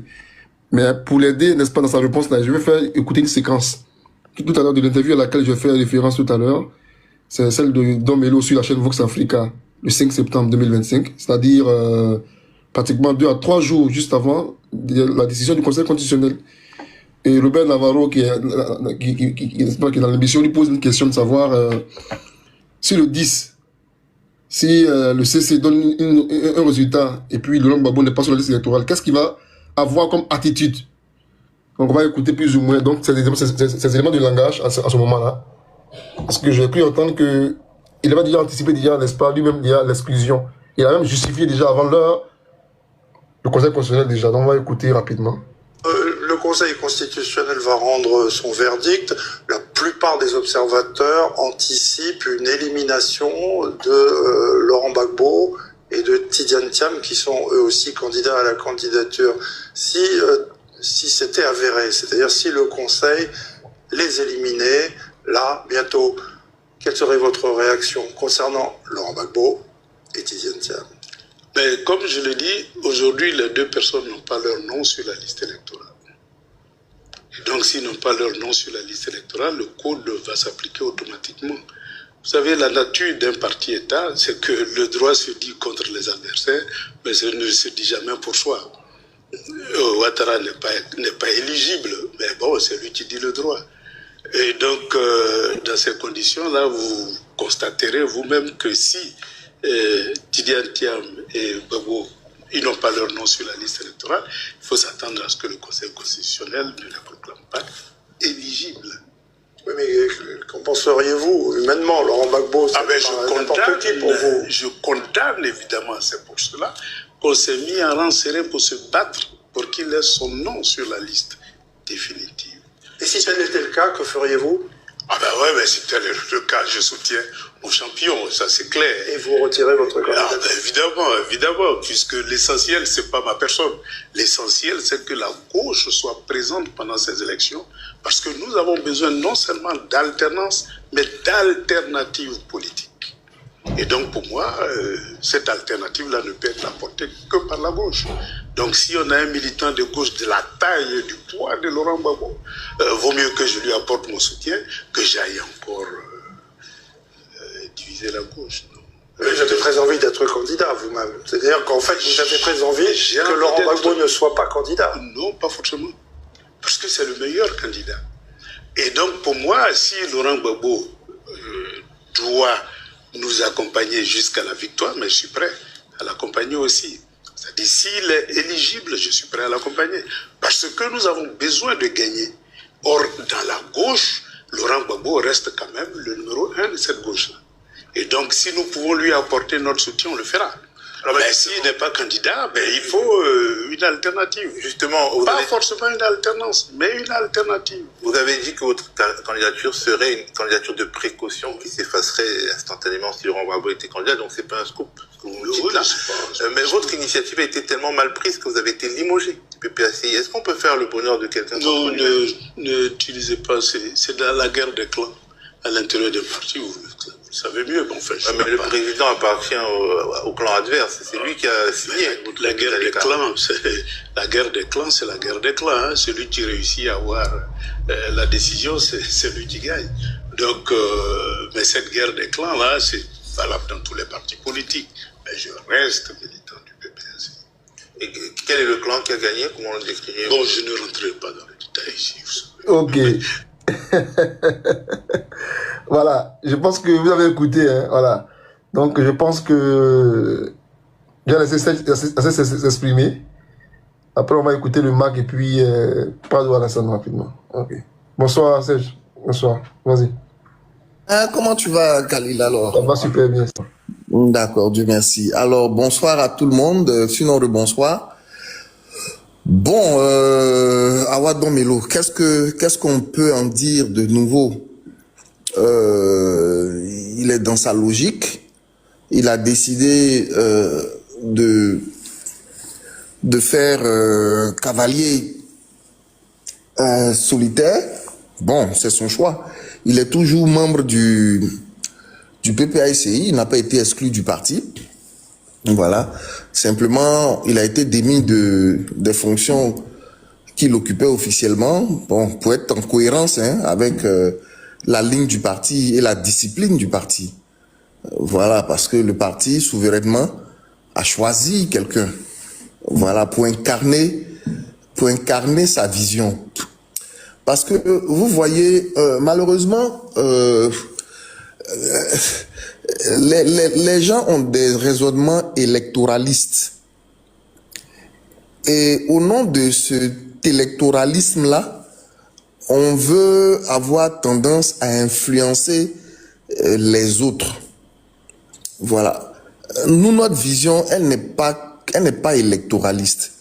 Pour nous, ce n'est pas la participation à une élection particulière là, qui est l'élément, j'allais dire, motivateur, qui est l'élément principal. Non. Il faut bien comprendre un certain nombre de dynamiques. Pourquoi est-ce qu'on crée un parti politique? En tout cas, dans la vieille mentalité de gauche. C'est simplement parce que, à gauche, nous considérons l'histoire comme un mouvement. Nous considérons l'histoire comme un progrès. Et donc, pour comprendre les enjeux, pour comprendre, j'allais dire, les contradictions qui naissent de ce mouvement-là, on a besoin d'une avant-garde éclairée. C'est-à-dire d'une avant-garde qui a les ressorts nécessaires pour aborder les choses avec clairvoyance, avec sérénité, tout ça. Et en même temps aussi, cette avant-garde qui doit être une force en termes de mobilisation, une force en termes de proposition, une force en termes de stratégie, etc., etc. Et même une force en termes de discipline. Voilà, une force en termes de cohérence. Donc c'est cet ensemble de qualités-là qu'on met dans un parti politique. Donc un parti politique, ce n'est pas la somme des individualités. Ce n'est pas Serge Atsé, il est brillant dans tel domaine, un tel, il est brillant dans tel domaine, et puis bon, on les mélange dans un sac là, et puis bon, on appelle ça parti politique. Non. C'est parce que nous avons une vision qui s'inscrit dans un progrès. Donc, un parti politique ne se prend pas à la légère. Et quand un parti politique arrête les combats à mener, on fait bloc derrière la personne qui va incarner notre combat là, qui va incarner notre vision là. On fait bloc derrière la personne. D'autant plus que dans nous, notre cas, la personne qui incarnait notre vision et qui était en train d'appliquer notre vision de la Côte d'Ivoire là, a subi des injustices. Donc déjà, au-delà de ses qualités personnelles, il y a la solidarité militante que nous lui devons. Parce qu'il ne va pas en prison à La Haye en son nom propre. Il va parce que nous l'avons élu, nous l'avons désigné pour mener une certaine vision que nous avons de la Côte d'Ivoire. C'est dans la suite de ça là qu'il subit une injustice. Et quand il revient, nous lui confions encore l'outil afin de continuer. Si vous vous rappelez, il avait tenu une conférence pour dire que lui, Laurent Gbagbo, ce qu'il rêvait dans sa vie là, c'était d'être à la tête de l'État. Donc d'un point de vue personnel, il a déjà satisfait à ça. Nous lui avons dit, ok camarade, on t'a compris. Mais pour nous, tu es notre champion. Il faut que tu continues d'incarner notre vision. Donc vous voyez, quand vous mettez ce genre j'allais dire de philosophie profonde, ce genre d'ancrage idéologique profond, quand vous mettez ça en parallèle avec une ambition personnelle ou bien une précaution d'un militant, aussi brillant soit-il, excusez-moi, c'est pas pareil. C'est pas pareil. Faut pas nous faire l'injure de ça. Voici pourquoi je trouve même que proposer des plans B là même, c'est injurieux même à la rigueur. C'est un peu comme si, bon, dans nos partis politiques là, bon, c'est un club d'amis, on prend les choses à la légère, et puis bon, ok, comme c'est à la légère là, on peut faire un plan, tout ce qu'on veut. Non, c'est pas comme ça. Faut prendre un parti politique, en tout cas pour nous, notre parti PPACI là, faut nous prendre au sérieux. Nous ne prenons pas nos décisions sous le coup de l'émotion. Et donc, pour l'instant, en tout cas jusqu'au jour d'aujourd'hui, là, nous sommes dans notre combat pour que le président Laurent Gbagbo soit sur la liste électorale et participe aux élections. On peut nous trouver utopiques, on peut nous trouver atypiques, peu importe. Nous ne sommes pas là pour que bon, les gens nous apprécient. Sinon, on ne serait pas en train de faire de la politique. On serait en train de faire autre chose, peut-être de l'esthétique ou de la beauté. En tout cas, on ne serait pas en train de faire de la politique. Vous voyez? Donc, notre vision n'est pas que électoraliste. Ça va au-delà de ça.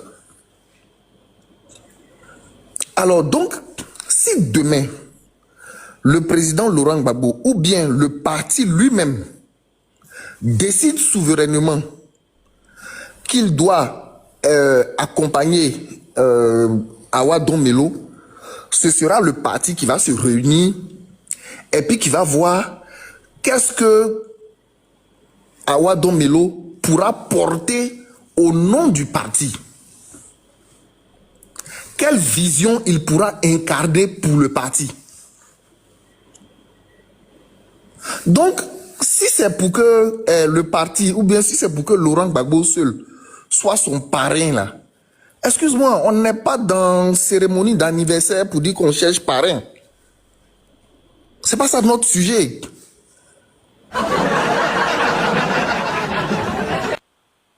Donc, quelle alternative, lui-même il le dit dans ce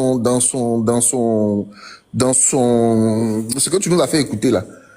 Il dit, il veut proposer une alternative. Ok, d'accord. Mais quelle part de notre vision tu vas incarner? Qu'est-ce que réellement, toi, Awa Don Melo, tu penses que tu es en même de porter comme combat qui s'inscrit dans, comment on appelle ça, dans l'analyse du mouvement que notre parti là embrasse. Est-ce qu'on doit te suivre parce que, bon, tu as un talent, bon, individuel? Sinon, ce qu'il a fait là, nous tous, on savait que Alassane Ouattara n'allait pas accepter la candidature de Gbagbo. Mais on aurait dû dire ça. On aurait dû, il y a 6 mois, constater ça.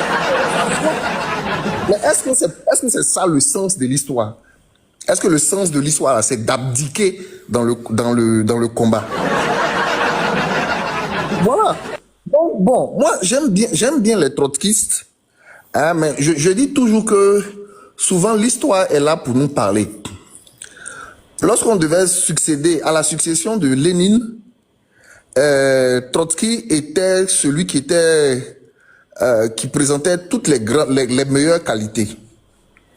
Voilà, il était brillant intellectuel, il était une force de proposition, c'est lui qui a installé l'armée rouge, qui a battu les mencheviks, hein, ce qu'on appelait les Russes blancs, etc., etc. C'est vraiment Léon Trotsky qui a vraiment conduit le parti. Et il était l'enfant chouchou, j'allais dire le brillant intellectuel du parti, avec de beaux écrits, un très bel orateur.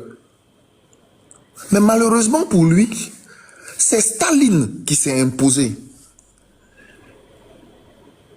qui avait des qualités intellectuelles de piètre qualité, qui était vraiment taciturne, il bavardait pas beaucoup, il était calme dans son coin, voilà. Mais à la fin, c'est ce gars médiocre là qui a vaincu le brillant idéologue Trotsky.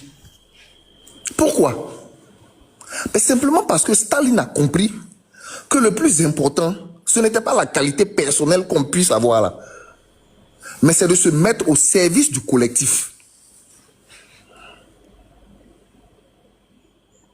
Donc, est-ce que Awa Don Melo là, il est prêt aujourd'hui à se mettre au service du collectif? Vous voyez, moi j'ai lu sa lettre là avec beaucoup d'amusement. C'est-à-dire que même dans sa lettre encore, il essaie d'être équilibriste. En réalité, on voit la ficelle. C'est-à-dire, il demande le parrainage de Laurent Gbagbo, mais en même temps, il nous rappelle qu'il a à peu près le même parcours et scolaire et professionnel que Tidiane Thiam. Voilà, ils sont tous les deux ingénieurs. Voilà, ils ont tous été brillants à l'école, etc. Bref, ils ont tous fait le BNET, hein, je crois que, voilà. Et puis, à la fin, il vient se rappeler que Afin Guesson aussi est de sa région. Ça manque de sérieux, sérieusement. Je vais dire, en termes d'analyse de gauche, ça manque de sérieux. Voilà. S'il estime qu'il est prêt à mener la vision de la gauche jusqu'au bout, il faut qu'il vienne trouver ses camarades avec des propositions sérieuses. Pas ce genre de lettres où il essaie de faire de l'équilibrisme en disant que bon, je vais parler des babos, si ça tourne pas bien, je vais grappiller un peu au niveau du PDCI, et puis bon, de temps en temps, je vais me rappeler qu'il y a Afingesa, qui est mon frère de l'Est. Ça vole pas haut. Ça vole pas très haut. Et je pense pas qu'avec ce genre d'attitude, on fait adhérer des masses. Voilà. Donc, bon, moi je ne présage de rien, je ne suis pas le président du parti. Je ne sais pas quelle sera la décision de Laurent Gbagbo relativement à cela. C'est juste mon analyse personnelle qui a ses faiblesses, voilà, qui a ses insuffisances. Donc, je ne vais pas dire que du fait que moi j'ai fait mon analyse, c'est parole d'évangile, non. Voilà, donc on peut me critiquer sur mon analyse, il n'y a pas de problème. Mais en tout état de cause, la personne qui va avoir le dernier mot, c'est le président Laurent Gbagbo. Et nous tous, nous sommes à l'écoute de ce qu'il aura décidé. S'il décide que de façon solidaire, on accompagne Awa Dombelo, vraiment, de façon sincère, on le fera. Voilà. Mais, je suppose que le président Laurent Gbagbo ne va pas le faire à la légère. Il va s'assurer d'avoir le maximum de garanties possibles que Awa Dombelo est prêt à mener le combat au nom du groupe. Pas un combat personnel ou bien pas une preuve pour montrer que soit seul on a les meilleures qualités au monde. Ça ne nous intéresse pas. Parce que jusqu'à présent, on entend jouer collectif. Voilà. Et quand le collectif décide de partir unique quelque part, ce n'est pas la peine, au motif que le combat est compliqué, ce n'est pas la peine de se mettre en marge ou à contresens du bloc. Hein, et puis pour qu'on estime que bon, tu étais le seul visionnaire. Il n'y a aucune vision. Nous tous, on savait dès le départ que Ouattara allait éliminer la candidature de Gbagbo. Qui savait pas ça? Il y a quelle vision extraordinaire dedans? Il y a quelle analyse idéologique extraordinaire de ça? Sérieusement. Où est le génie intellectuel de savoir que Laurent Gbagbo n'est pas sur la liste depuis 2020? En 2020 même, sa candidature a été rejetée. Rien dans son statut juridique n'a changé. En dehors du fait que peut-être il a eu juste une grâce, mais il n'a pas eu une amnistie. Et donc, il n'est toujours pas sur la liste. Et donc, forcément, le Conseil constitutionnel allait éliminer sa candidature. Dites-moi, j'ai su quel génie politique d'avoir dit ça. Donc, c'est pas quelqu'un de la trempe d'Awa Dombelo qui va se servir de ça comme un argument de brio politique. Ah, vous aussi, arrêtez ça. Ma grand-mère de 75 ans, là même, c'est ça. Voilà, donc il ne faut pas se contenter de ces choses-là. Il faut pouvoir, maintenant que tu as forcé et puis tu es passé, en dépit comment on appelle ça, en dépit de l'organisation du parti, ok, reste dans ta dynamique et puis maintenant, explique puisque tu es encore membre du parti, explique à tes camarades, voilà telle chose que je peux incarner. Ça pourrait intéresser le parti. Mais si tu restes là à faire des propositions solo, le parti va continuer. La preuve, le parti continue sans toi. Ça fait une semaine, non? Est-ce que vous avez senti que dans les positions du parti, là, les gens sont en train de trébucher? Est-ce que vous sentez qu'on doute de qui est notre candidat? Pour nous, c'est Laurent Gbagbo. Il n'y a aucun doute là-dessus. Voilà. Donc, vraiment, j'ai fait long volontairement parce que, bon, j'ai voulu prendre le temps, bon, d'expliquer un certain nombre de choses pour dire qu'un parti ne s'engage pas à la légère. Surtout un parti structuré comme le PPACI. Il ne s'engage pas à la légère. Et cette décision repose sur des fondamentaux solides. On peut ne pas être d'accord avec, on peut ne pas comprendre. Mais aucune décision au niveau du PPACI n'est prise à la légère. Voilà ce que je voulais dire. Et puis, voilà. Désolé si j'ai été trop long.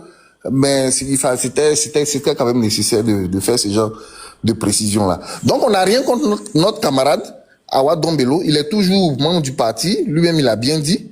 Voilà. Mais, je vais dire, nous, on est solidaires en bloc derrière le président Laurent Gbagbo et l'avenir ne dépend que de lui. Voilà. Merci.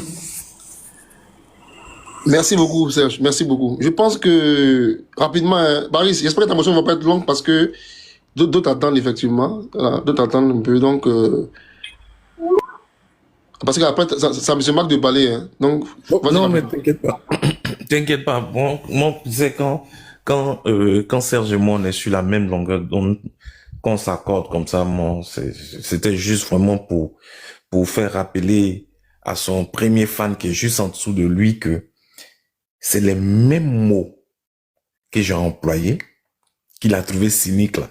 C'est les mêmes mots que Serge a employés pour décrire le personnage, pour décrire ce qu'il vaut politiquement. Sa personne d'ingénieur, enfin son titre d'ingénieur, enseignant, chercheur ou quoi que ce soit là, c'est pas de ça qu'il s'agit ici.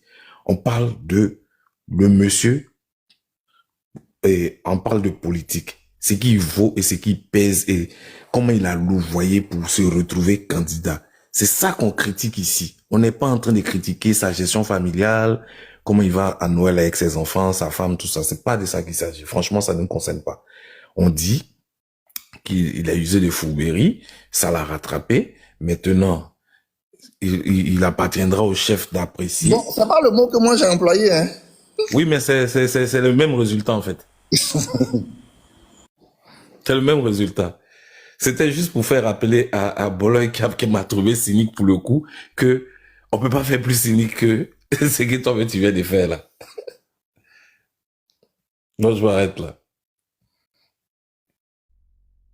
Ok, bon, en fait, moi j'ai voulu jouer la carte de l'honnêteté, hein, pour dire que un parti politique, il reste un bloc homogène. Voilà, c'est ça. Un parti politique, tant que il est un bloc homogène, c'est bon pour sa survie. Voilà, et il reste un bloc homogène parce que on se conforme à la discipline du parti. Voilà. Donc, quand quelqu'un s'en écarte, excusez-moi, on ne va pas avec lui immédiatement. On prend le temps d'avoir un certain nombre de garanties. Voilà. Parce que le parti va pas se disloquer au motif simplement que le Conseil constitutionnel a accepté la candidature de lui. Bon, voilà, tout militant de base qu'il soit aujourd'hui, bon, il n'en demeure pas moins qu'il s'est pour l'instant écarté du bloc. Donc je suppose que avant que le parti, par exemple, n'adoube sa candidature, on va prendre un maximum de garanties. Voilà, pour savoir est-ce qu'idéologiquement il est toujours avec nous. Est-ce que c'est notre vision qu'il compte faire prévaloir? Bon, il y a beaucoup de choses. Voilà, il y a du questionnement et il y a du travail. Donc moi, je pense que c'est lui, il gagnerait à faire davantage d'efforts pour venir vers ses camarades. Voilà, parce que c'est lui qui est parti, c'est lui qui a fait sa proposition de candidature de précaution. Voilà, donc ce n'est pas parce que tu as été retenu que le parti va se déplacer vers toi. Le parti n'a pas à se déplacer vers toi. C'est toi qui, au nom de tes raisons, est allé faire, comment on appelle ça, précaution. Voilà, maintenant que ta précaution a réussi, en tout cas en termes de conseil constitutionnel, qu'est-ce que tu fais? Est-ce que tu continues seul ou bien est-ce que tu te dis, bon, ok, je fais l'effort de revenir vers le groupe? C'est à lui de voir, voilà. C'est vraiment à lui de voir. Mais ça, rapidement. Tu ne penses pas que s'il vient vers le PPACI et que vous acceptez sa candidature, tu ne penses pas que c'est un peu une forme de lâcheté? Parce que depuis des mois, il vous dit que non, ça ne va pas aller, ça sera bloqué. Puis après, vous encore, il vient au PPACI et puis vous le validez. N'est-ce pas une forme de lâcheté? Lâcheté de la part de qui? Je dis que si d'aventure il venait au PPACI et puis le PPACI encore, malgré tout ce qui s'est passé là, encore la double. Est-ce que c'est pour toi, de la part de ses camarades qui ont dit que était trop téméraire à leurs yeux, trop jusqu'au boutiste, que finalement il a eu raison, est-ce que c'est pas une forme d'acheter ou même de une forme de vous dire oui frère, tu avais raison, nous pendant 5 ans on a eu tort par exemple? Non, il n'y a pas de lâcheté. C'est lui d'être en cohérence avec sa démarche. Sinon, si ça ne dépend que du bloc, j'allais dire du PPACI là. Le PPACI, c'est derrière Gbagbo, on est. Hein. Voilà. Et puis, jusqu'à présent, on n'a pas encore dit qu'on sera derrière Awa Dombelo. Maintenant, c'est à lui d'aller au bout de sa logique. Sa logique a été laquelle? Il nous faut une candidature de précaution. D'accord. On t'a validé, non? Maintenant, c'est à toi de dire, OK, voici ma candidature. Elle a été validée. Mais ma candidature, là, elle s'inscrit dans la continuité de notre combat, de notre vision. C'est à lui de convaincre, c'est à lui de convaincre le bloc que lui-même il a quitté. Ou bien c'est le bloc de sauter sur lui parce qu'une dame en rouge a lu un petit papier. Hein? Parce que une madame a lu petit papier, on doit sauter derrière lui. Non, il n'y a pas à sauter derrière lui. Maintenant, c'est lui qui a fait sa démarche solitaire. Donc, c'est à lui de s'adresser au groupe. Voilà. Maintenant, s'il n'a pas besoin du groupe, c'est pas bien grave. Il continue sur sa lancée. Voilà. Merci beaucoup. Le Mac, tu es là? Bonsoir, frère. Comment ça va? Ah, ça va très bien, vous. Ça va super. Vas-y. Parfait. Donc, moi, je vais pas être long. Hein. Je pense que dans l'analyse de Serge, il y a à manger, il y a à boire. Moi, j'ai écouté le PPACI depuis longtemps et je suis d'accord avec leur démarche. Hein. Je pense clairement que Awa Dombelo a foutaise. Non, mais faut être plus sérieux. Je dis, on peut pas être aussi contradictoire envers soi-même. Quand on dit on parle de groupe, on parle de donc tout ce champ lexical de je veux dire de la bataille, du combat, de la guerre là. La gauche l'a toujours chanté, mais concrètement, ils n'ont jamais, je veux dire, incarné les valeurs qu'ils disent défendre dans les livres et surtout dans ce qu'ils veulent nous faire croire de leur. Non mais le Mac, excuse-moi. Tu dis que la foutaise, est-ce que pour toi, il n'est pas cohérent avec sa démarche? Parce qu'il a dit que...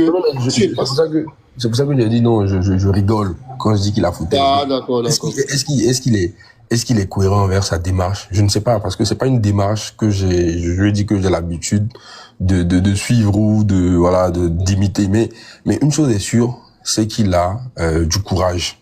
Voilà, donc pour apprécier le courage de quelqu'un, on peut même être en désaccord ou ne pas être aligné avec la personne. Je vous rappelle qu'en 90, Gbagbo, il a dribblé toute la gauche pour devenir candidat. Et ça, il y en a beaucoup de personnes qui n'ont pas digéré ça. En 95, encore, en tout cas, l'histoire raconte que il a décidé du Front républicain pour des raisons qui lui étaient personnelles. Et donc, quand lui le faisait, c'est le républicain, c'est le temps. Donc, en même temps qu'on parle de combat, on parle de groupe, en même temps qu'on dit non, pour nous c'est Gbagbo, c'est voilà. Donc finalement, si le groupe c'est Gbagbo, donc on ne peut pas en vouloir à ceux qui dans le groupe veulent voir autre chose. Ou si on doit leur en vouloir, en fait, faut être cohérent en fait envers soi-même.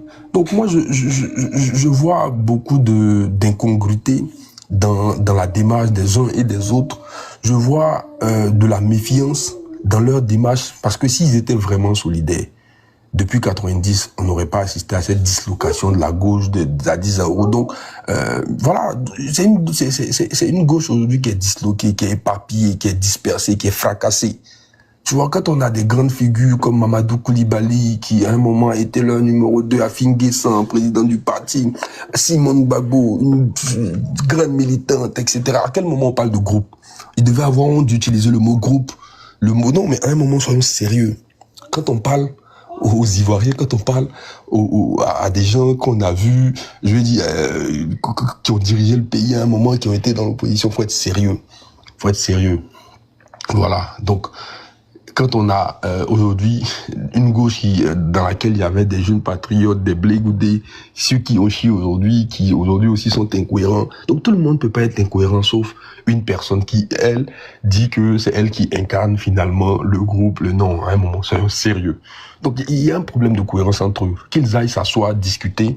Parce que s'il faut convaincre Gbagbo pour que tout le monde suive là, c'est qu'il n'y a plus d'esprit de groupe. Moi, c'est ce que j'ai pas compris dans toute l'analyse qu'il faisait. S'il faut convaincre Gbagbo, finalement, nous, c'est Gbagbo, on suit. Mais en même temps, non, nous, c'est le groupe. Non, mais on a choisi Gbagbo, c'est vrai.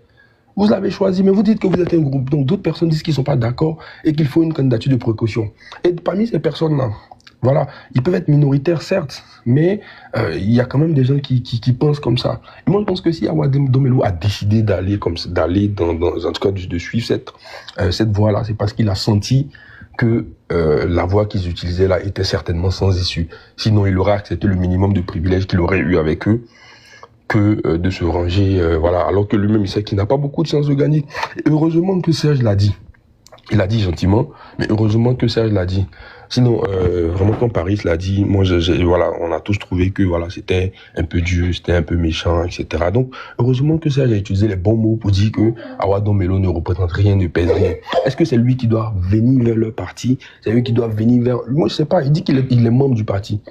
Vous ne l'avez pas chassé, mais vous avez chassé toutes les personnes qui l'ont suivi. Mais en même temps que vous dites que vous êtes solidaire, dès lors que, bon, je comprends rien. Franchement, quand on m'explique la démarche de la gauche, quand on dit que quelqu'un est gauche, on sait tout ce que ça veut dire.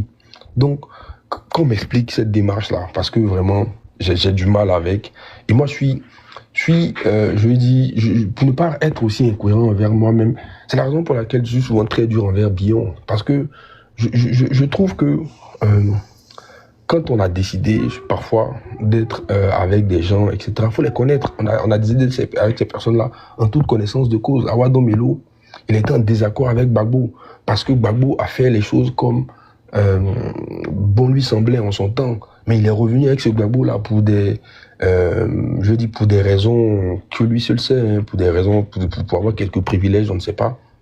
Mais si aujourd'hui, d'hier quand on disait qu'on doit faire l'apologie de l'intelligence quand il s'agit de Thiam, aujourd'hui on dit que non, il faut choisir ceux qui sont pas forcément brillants, qui sont peut-être un peu bêtes sur les bords, parce que ceux qui sont, voilà, bref, la vie nous montre que les raisonnements là, on peut les faire, il est défait. Et donc moi je suis très content d'écouter les gens. J'apprends beaucoup même, je dis l'histoire des trotskistes, l'histoire de voilà, j'apprends beaucoup en écoutant les gens.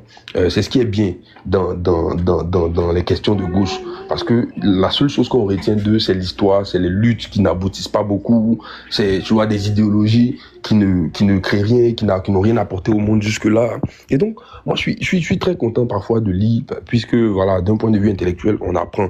Je suis très content de les écouter parce que aussi voilà, il y a de la matière partout. Mais à un moment, soyons sérieux. Quand on parle de l'avenir d'un pays, quand on parle de voilà, soyons sérieux. Moi je pense que Maître Blessy a été sérieux quand il a dit que eux là, le vent de l'Est là ne souffle pas devant leur porte là, en tout cas devant la maison du parti. Lui, il a été sérieux parce que ça, on sait quand même que c'est le contraire qui nous aurait étonné. Vous voyez. Donc eux, ils ont déjà choisi de dire ce qu'ils pensent. Maintenant que Gbagbo choisisse, qu'ils ne choisissent pas. Awa Domelo dit que Gbagbo est en prison. Il est en prison. Qu'il emprisonne. Est-ce que finalement ce sont ses militants? Est-ce que finalement ce sont, je vais dire que c'est le cercle familial ou j'ai pas envie d'être méchant, mais en tout cas c'est son petit cercle restreint qui le fatigue, etc. Je ne sais pas. Mais quand je dis qu'il faudrait qu'il soit sérieux, franchement, il faudrait qu'il soit sérieux. Moi, j'ai pas beaucoup de choses à dire après ça, mais voilà, je pense qu'il faut qu'ils s'entendent entre eux là-bas, faut qu'ils se réconcilient, faut que Gbagbo n'est pas le seul être humain, hein. Donc il n'arrive pas à convaincre Gbagbo. Il peut convaincre les autres cadres qui sont autour de Gbagbo. Il peut convaincre Mamadou Koulibaly, Simon Gbagbo. Parce que pourquoi aller chercher Gbagbo quand Simon Gbagbo même est là, quand Blé Goudé est là? Je lui dis, à un moment, soyons sérieux.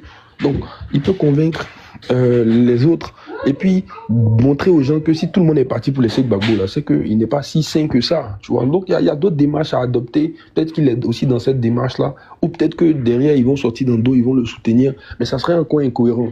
Parce que, voilà, je dis, ça sert à rien de jeter le discrédit sur le Conseil constitutionnel, etc., etc., dire des choses. Vous-même, vous avez dit que vous savez que Gbagbo n'allait pas être candidat. Mais si vous le saviez, mais merci de faire mentir tout ce que le PPACI disait avant, tout le jeu qu'ils ont joué.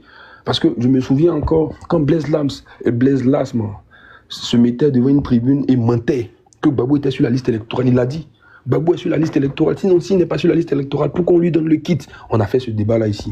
Non, le kit, etc., etc. Donc, on voit qu'ils sont dans une démarche qui est toujours trompeuse.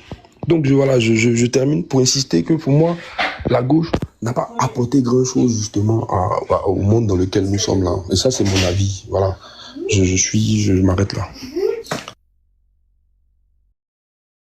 Excuse-moi, tu peux, la dernière phrase là, tu peux répéter, pardon. Quand tu parles du monde là, tu parles de la Côte d'Ivoire, même le monde en général.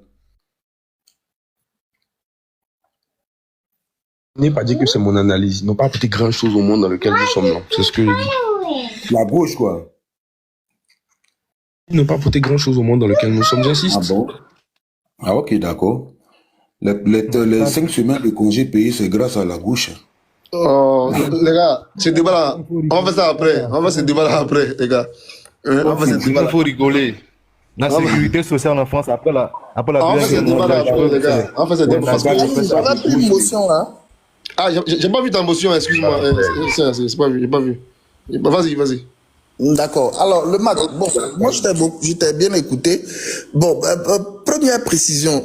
Je n'ai pas dit que les autres membres de la gauche ne peuvent pas suivre Awa Dombelo. Je n'ai jamais dit ça. Tout ce dont j'ai parlé, c'est du PPACI. Voilà. Je n'ai parlé que du PPACI. Voilà. C'est le PPACI qui a choisi Laurent Gbagbo. J'ai pas dit qu'il a été choisi par l'ensemble de la gauche. Voilà. Dans la gauche, là, il y a plusieurs courants.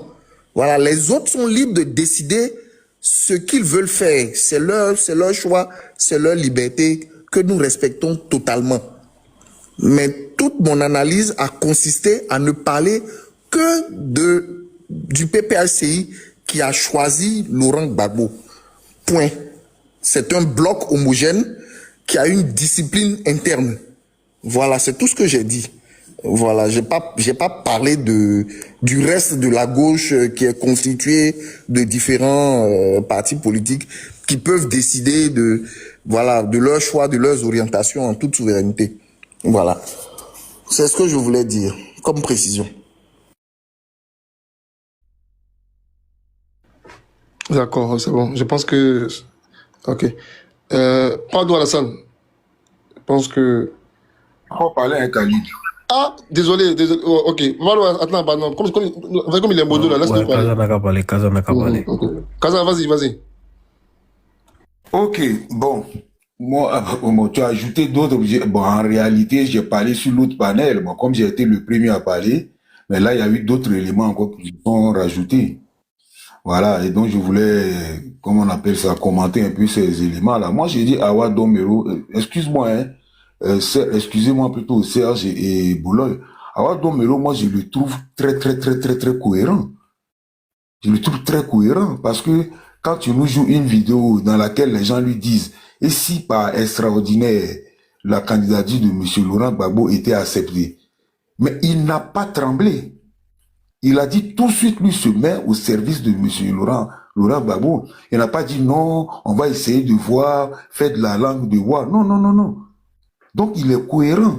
Même quand il avait dans son courrier. Mais Kaza, excuse-moi.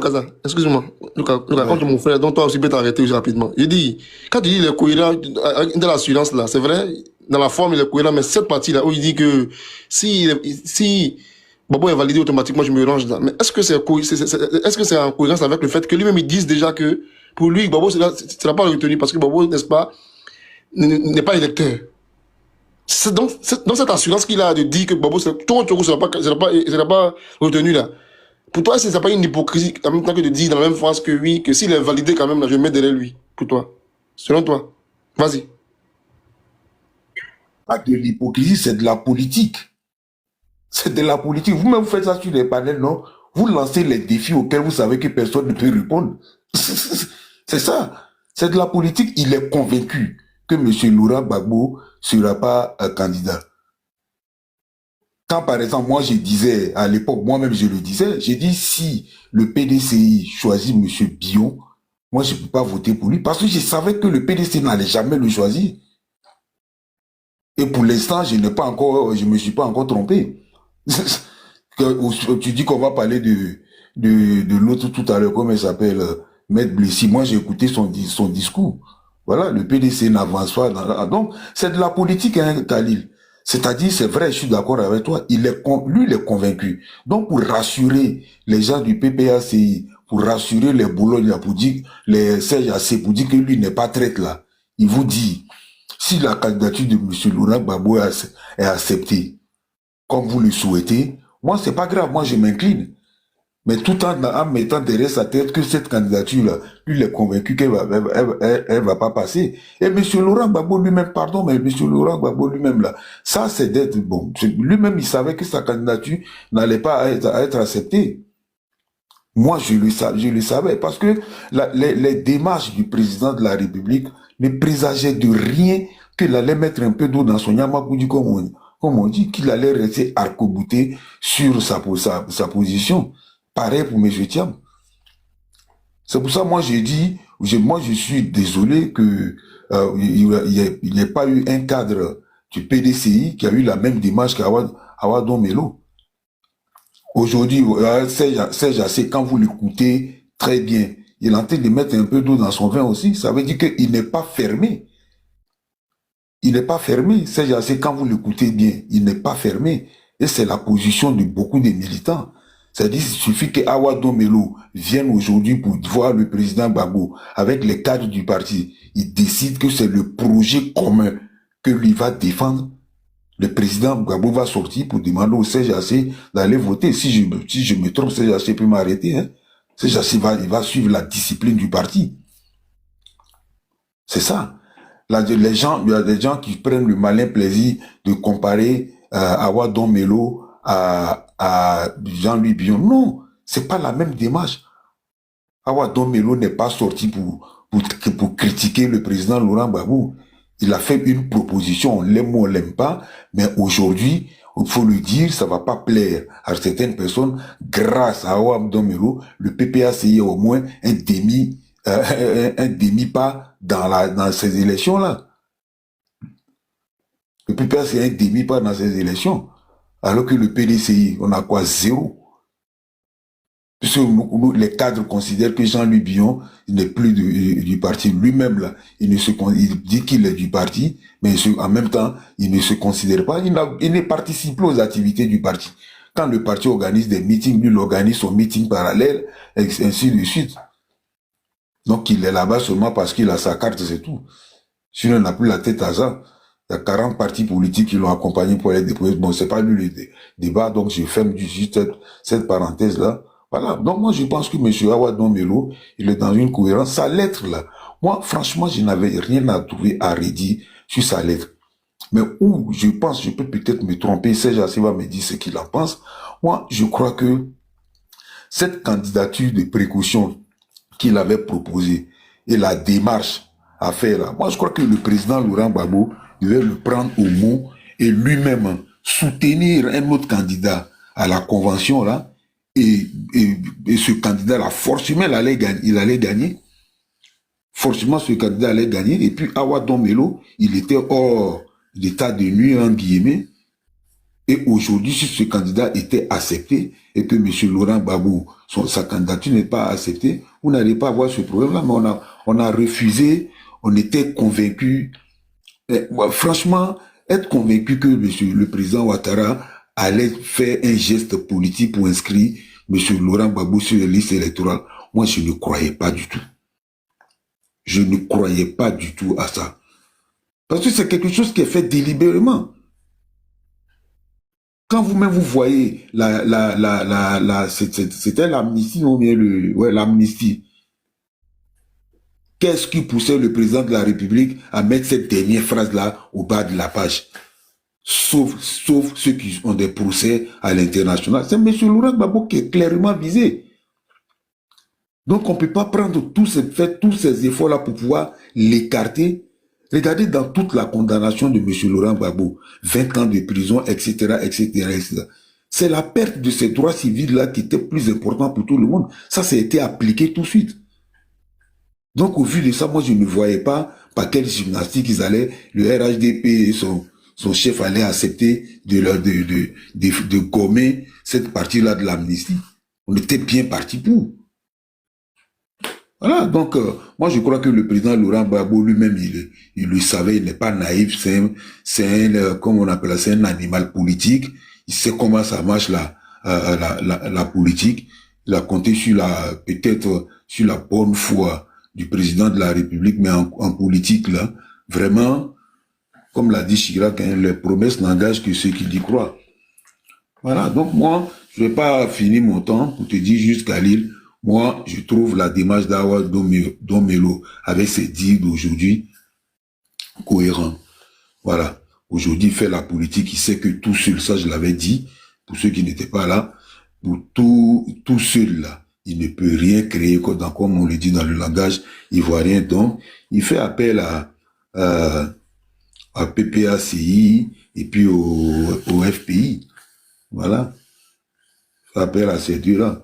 Maintenant, moi, ce que je vais voir pendant, j'attends le 10 là, comment est-ce que, c'est pas le débat, excuse-moi, mais je fais quand même j'ouvre quand même cette petite parenthèse là. Quelle sera l'attitude de Blé Goudé? Est-ce que les jours pairs, il ira soutenir Madame Gbagbo et les jours impairs, il va aller soutenir Awa Domelo? Et si le PPACI accepte comment on appelle ça, de parrainer finalement, en guillemets, Awa Domelo, quelle sera l'attitude de Charles Blé Goudé? Wait and see. Merci à toi, mon frère. D'accord, d'accord. Pour agrémenter un peu, que ce soit un peu plus à l'aise là. Donc, je vais faire écouter une partie, sinon deux interventions d'Awa Domelo.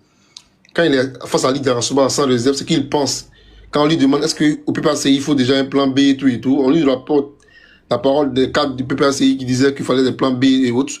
Donc, il donne une réaction à chaud. On va écouter.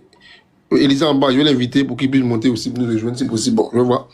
Donc, on écoute cette partie-là d'abord, où on lui parle de plan B. Vous allez voir, il dit que ceux qui disent qu'il n'y a pas de plan B au PPACI sont dans l'ironie.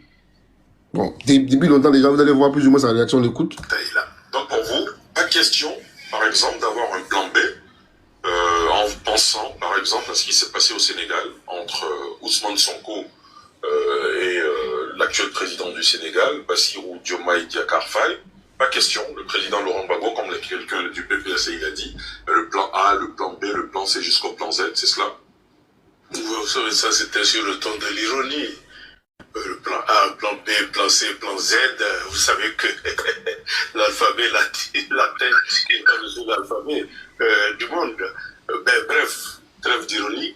Il est important que nous sachions une chose, c'est que l'injustice qui frappe le président Laurent Gbagbo peut frapper n'importe quel autre plan B, plan W, tout ce que vous voulez.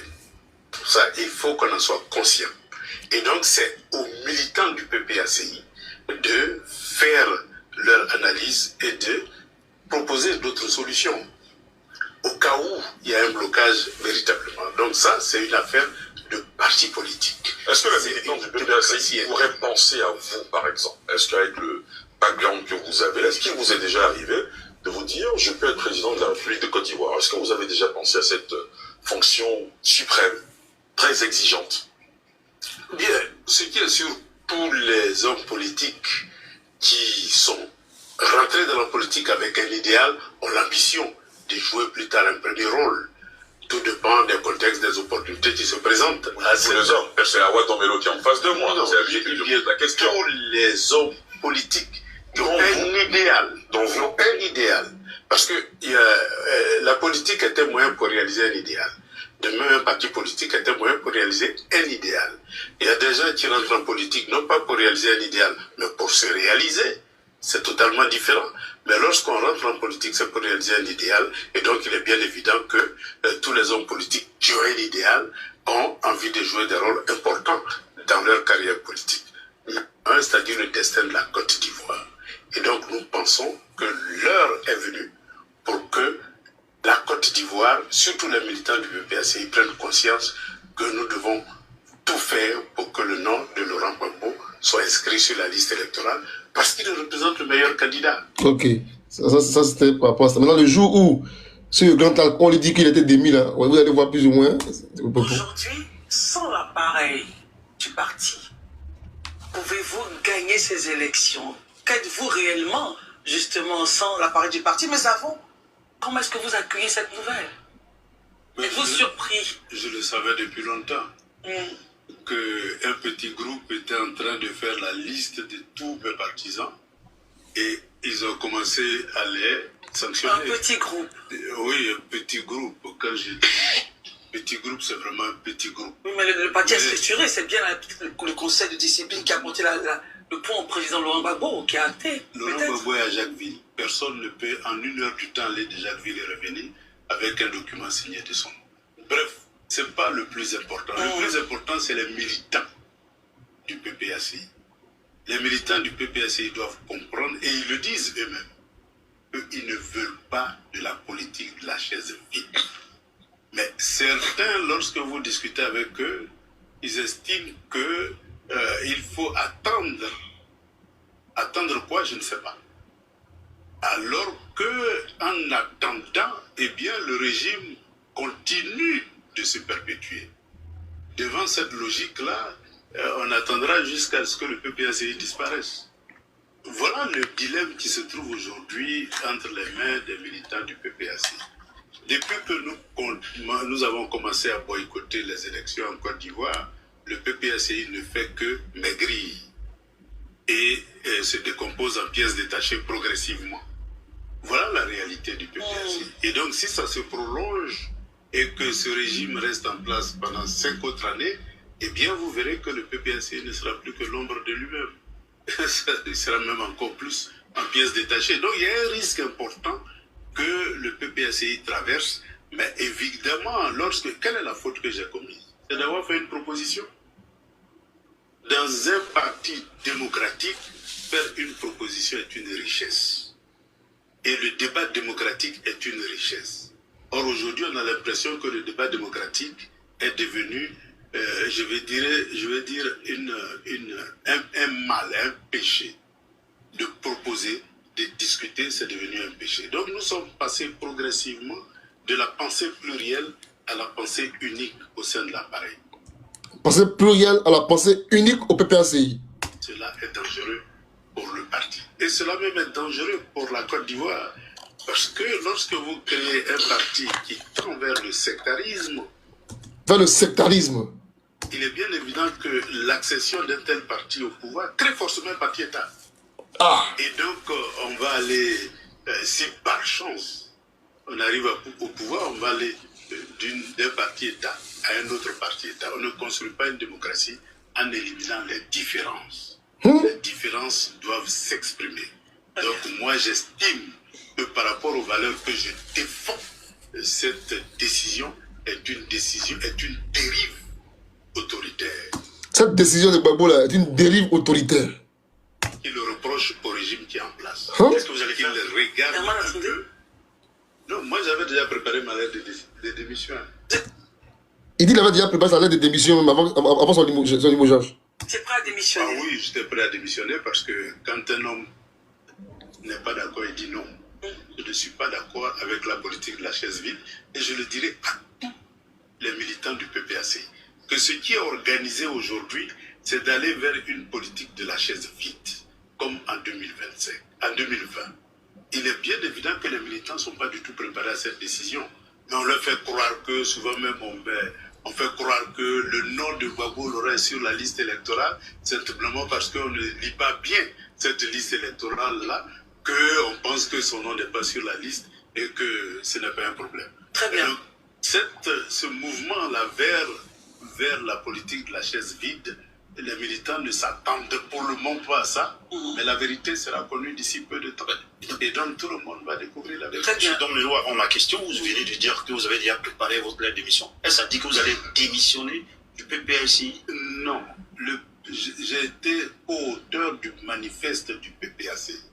Ce manifeste-là correspond exactement à la vision que j'ai toujours défendue à l'intérieur du FPI, qui en 1996, évidemment, a été mis de côté au nom de la mondialisation et de l'hégémonie occidentale, qui est revenu après la crise de 2011, et nous avons remis l'idéologie du PPACI en ordre de bataille par rapport au nouvel ordre mondial.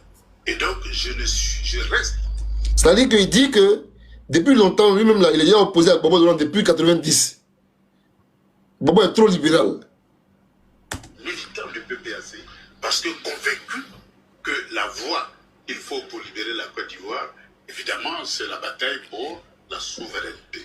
Allez-vous explorer des voies de recours? Non, je n'étais pas à démissionner, donc je n'ai pas besoin de voies de recours. Pourquoi vous ne l'avez pas fait avant de présenter votre candidature? Parce qu'il y avait une porte de négociation qui était ouverte. Et ma question maintenant, si la négociation à terme disait que on n'est pas d'accord avec vous, moi, quand je ne suis pas d'accord, je dis non. Et je dépose en même temps ma lettre de démission. Mais il est bien évident que je ne peux pas déposer ma lettre de démission tant que les négociations étaient en cours. J'allais être pris à défaut par rapport à moi-même. On discute, on n'est pas arrivé à terme, tu démissionnes. Et ça veut dire que c'était prémédité? Non. On retient que vous restez militant du PPACI, mais plus vice-président. En toute sincérité, M. Arnaud Melo, pensez-vous sérieusement avoir une chance de gagner face à un appareil d'État dont quelqu'un qualifie de parti État aussi puissant que celui du RHDP, ou préparez-vous déjà une défaite que vous allez expliquer plus tard? Et pour compléter la question d'Herman, vous partez en candidature là indépendante? Je ne suis pas vice-président du PPACI à partir d'aujourd'hui, mais je reste vice-président de l'Alliance internationale des BRICS. Et justement, lorsque j'avais mûri, ils ne m'ont pas sanctionné pour ça. Ça veut dire que, quelque part, je vais dire, ma volonté d'œuvrer pour la souveraineté de la Côte d'Ivoire, elle est largement partagée aussi bien à l'intérieur qu'à l'extérieur de la Côte. Bon, je m'arrête là, c'est un peu long, mais c'est quand même enrichissant. À la fin, il dit que les...